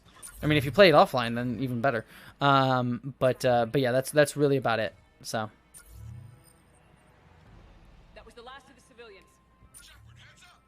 I still do some Harry Potter stuff. Like, people are talking about, like, I stopped supporting Harry Potter stuff. I still do some support. Like I still listen to the Harry Potter audiobooks sometimes to, like, go to bed. I can't always do it because sometimes it reminds me too much of J.K. Rowling and her awfulness, but I still, like, I listen to audiobooks and stories to, like, help me fall asleep, and Harry Potter is still in the rotation. I still listen to some things that I know are, like, Harry Potter, but they're trans-inclusive. So, like, I listen to Harry Potter and the Sacred Text is a great podcast that I really, really love. But they are also, like, the creators of that podcast have openly been like, yeah, we do not support J.K. Rowling. She is awful, and we do not like her or what she's done for trans people, and we are totally trans inclusive. So, like, that I support. So, I still listen to some Harry Potter stuff, but overall, in terms of anything that is being, like made by J.K. Rowling or J.K. Rowling has some influence in, I'm gonna try and not give any public support for it, so.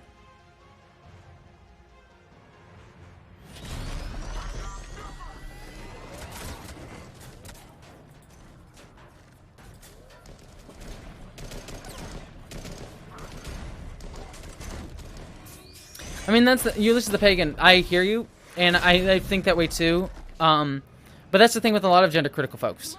I mean, some like the biggest gender critical folks, yes, I think they are very aware of what they are doing in terms of harming and attacking trans people. I mean, the We Spa incident is evidence of that, because like that whole incident was just made up nonsense. Like there wasn't even a trans person there, at least reports from what we can tell from reports.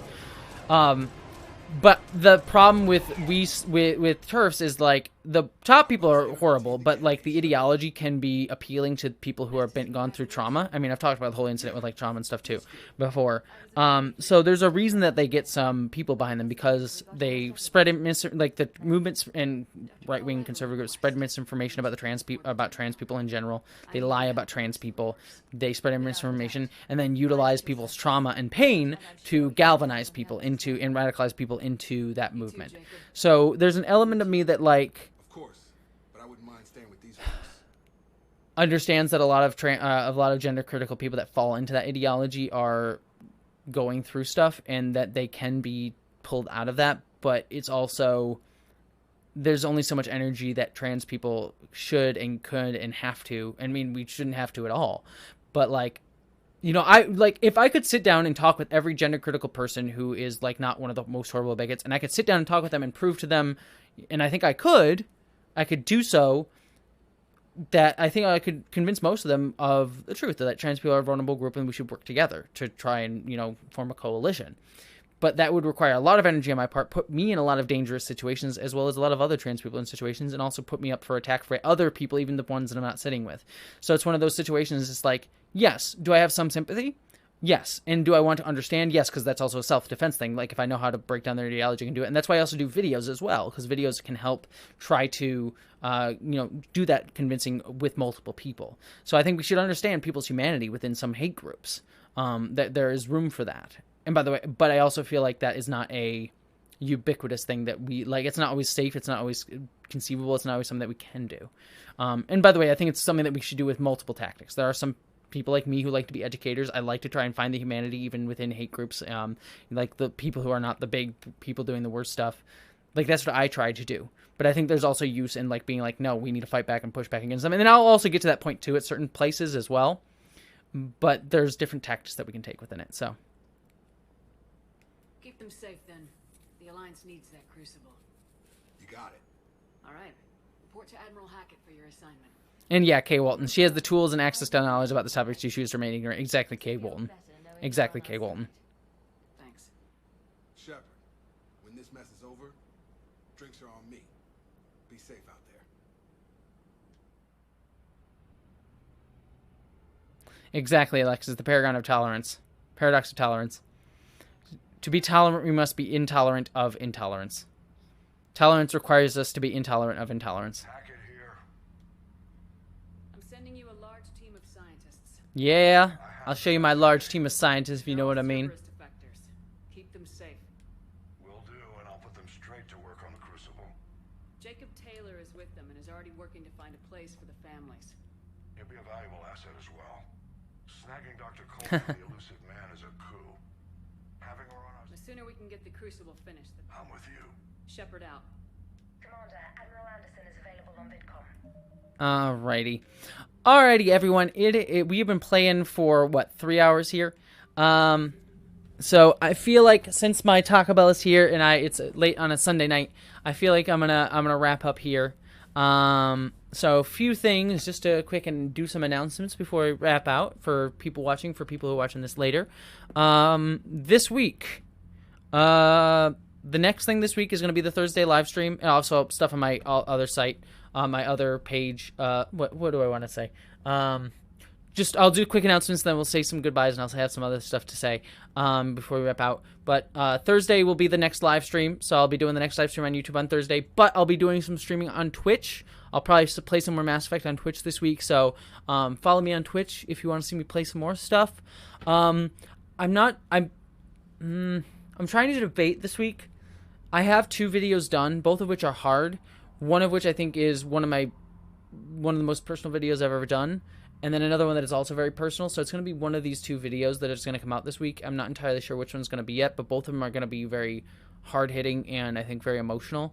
So this Friday's video, coming up Friday, either which one I choose, I think is going to be a really meaningful video to me in both ways. One is about dealing with death and moving on to my grandmother. And the other one's going to be about a personal experience as a trans person that you'll see in the video. I don't want to necessarily go too much into it. But either way, my Friday video, I'm very proud of both. Either the Friday video I release, and if not this week, the other one, they'll alternate over the next 2 weeks. I'm not sure which I'm going to do ultimately. All that being said, so that's sort of the stuff coming up this week. Thursday live stream, Friday video. And then we'll be back next Saturday as well for the Saturday drunk stream. So I know tonight we did the drunk stream Sunday night because I wasn't available next week. But next week, the drunk stream will be back on Saturday night. So be looking for the Saturday night drunk stream. But last thing, I just want everyone to know, and this is the most important thing, and actually I'm going to make myself big for this. Do the big screen! Oh, and there's the music. Got to turn on the music here. I just want everyone to know, as I've always said, and I say every time, but I mean it every time, I love you, and I adore you. You are the best community, and I'm honored by you, and you are freaking amazing, and I cannot tell you how much you all mean to me, how much it means to me that even I was honestly, to be fair, like I said earlier, I was talking about earlier, today was kind of rough for a multitude of reasons, and this stream was something that I looked forward to, and honestly, I feel better now than I did at the beginning of the stream in terms of just my anxiety level and things I was dealing with. And that happens every time. Every time, no matter whether I'm coming in fine, whether I'm coming in a hard day, this stream always gets me in a good mood because all of you are wonderful. And we were talking earlier about my belief in humanity and my belief that humanity is good. And that is because of all of you. You prove to me every single week, every single time, that humanity is good because there are beautiful people like all of you. So thank you for being lovely. Thank you for being amazing. I adore you all. I love you all. Thank you for supporting me. Thank you for supporting this channel. Yeah. And hugs to all of you. And Ulysses, I hope you're feeling better, my friend, because I know you said you were feeling better, but I hope you're feeling even better now, Ulysses. And I'm sending you love, the Human Bicorn, Dorian, Death Shaker, Marg, Cappuccino, Alexandra, Jess Carowin, Lady Leaf Underhill, Molly, Admiral Paco, Emily, NCC 1701, Chris, Tiny Gamer Triss, Owen, Lori, Geek Filter, Nightbot, I love you. Daya. And everyone else who's watching whose name I didn't just say. If I didn't just say your name, it's not because of anything against you. I still love you and adore you. You are all the best. thank you so much. And I give you love, and I would give you all hugs. And I will see you all Thursday. That'll be the next live time I'll see you. And I'll have some videos over on Jessie Gender After Dark. Also my Loki review and everything over there, so check that out too. Also, don't forget to check out my Loki video. If you haven't seen the Loki video, watch my Loki video. I'm proud of that video. Kicks butt. The algorithm sucks, so check it out. Alright, that's enough. I love you all. Have a wonderful night. I'm going to enjoy my Taco Bell.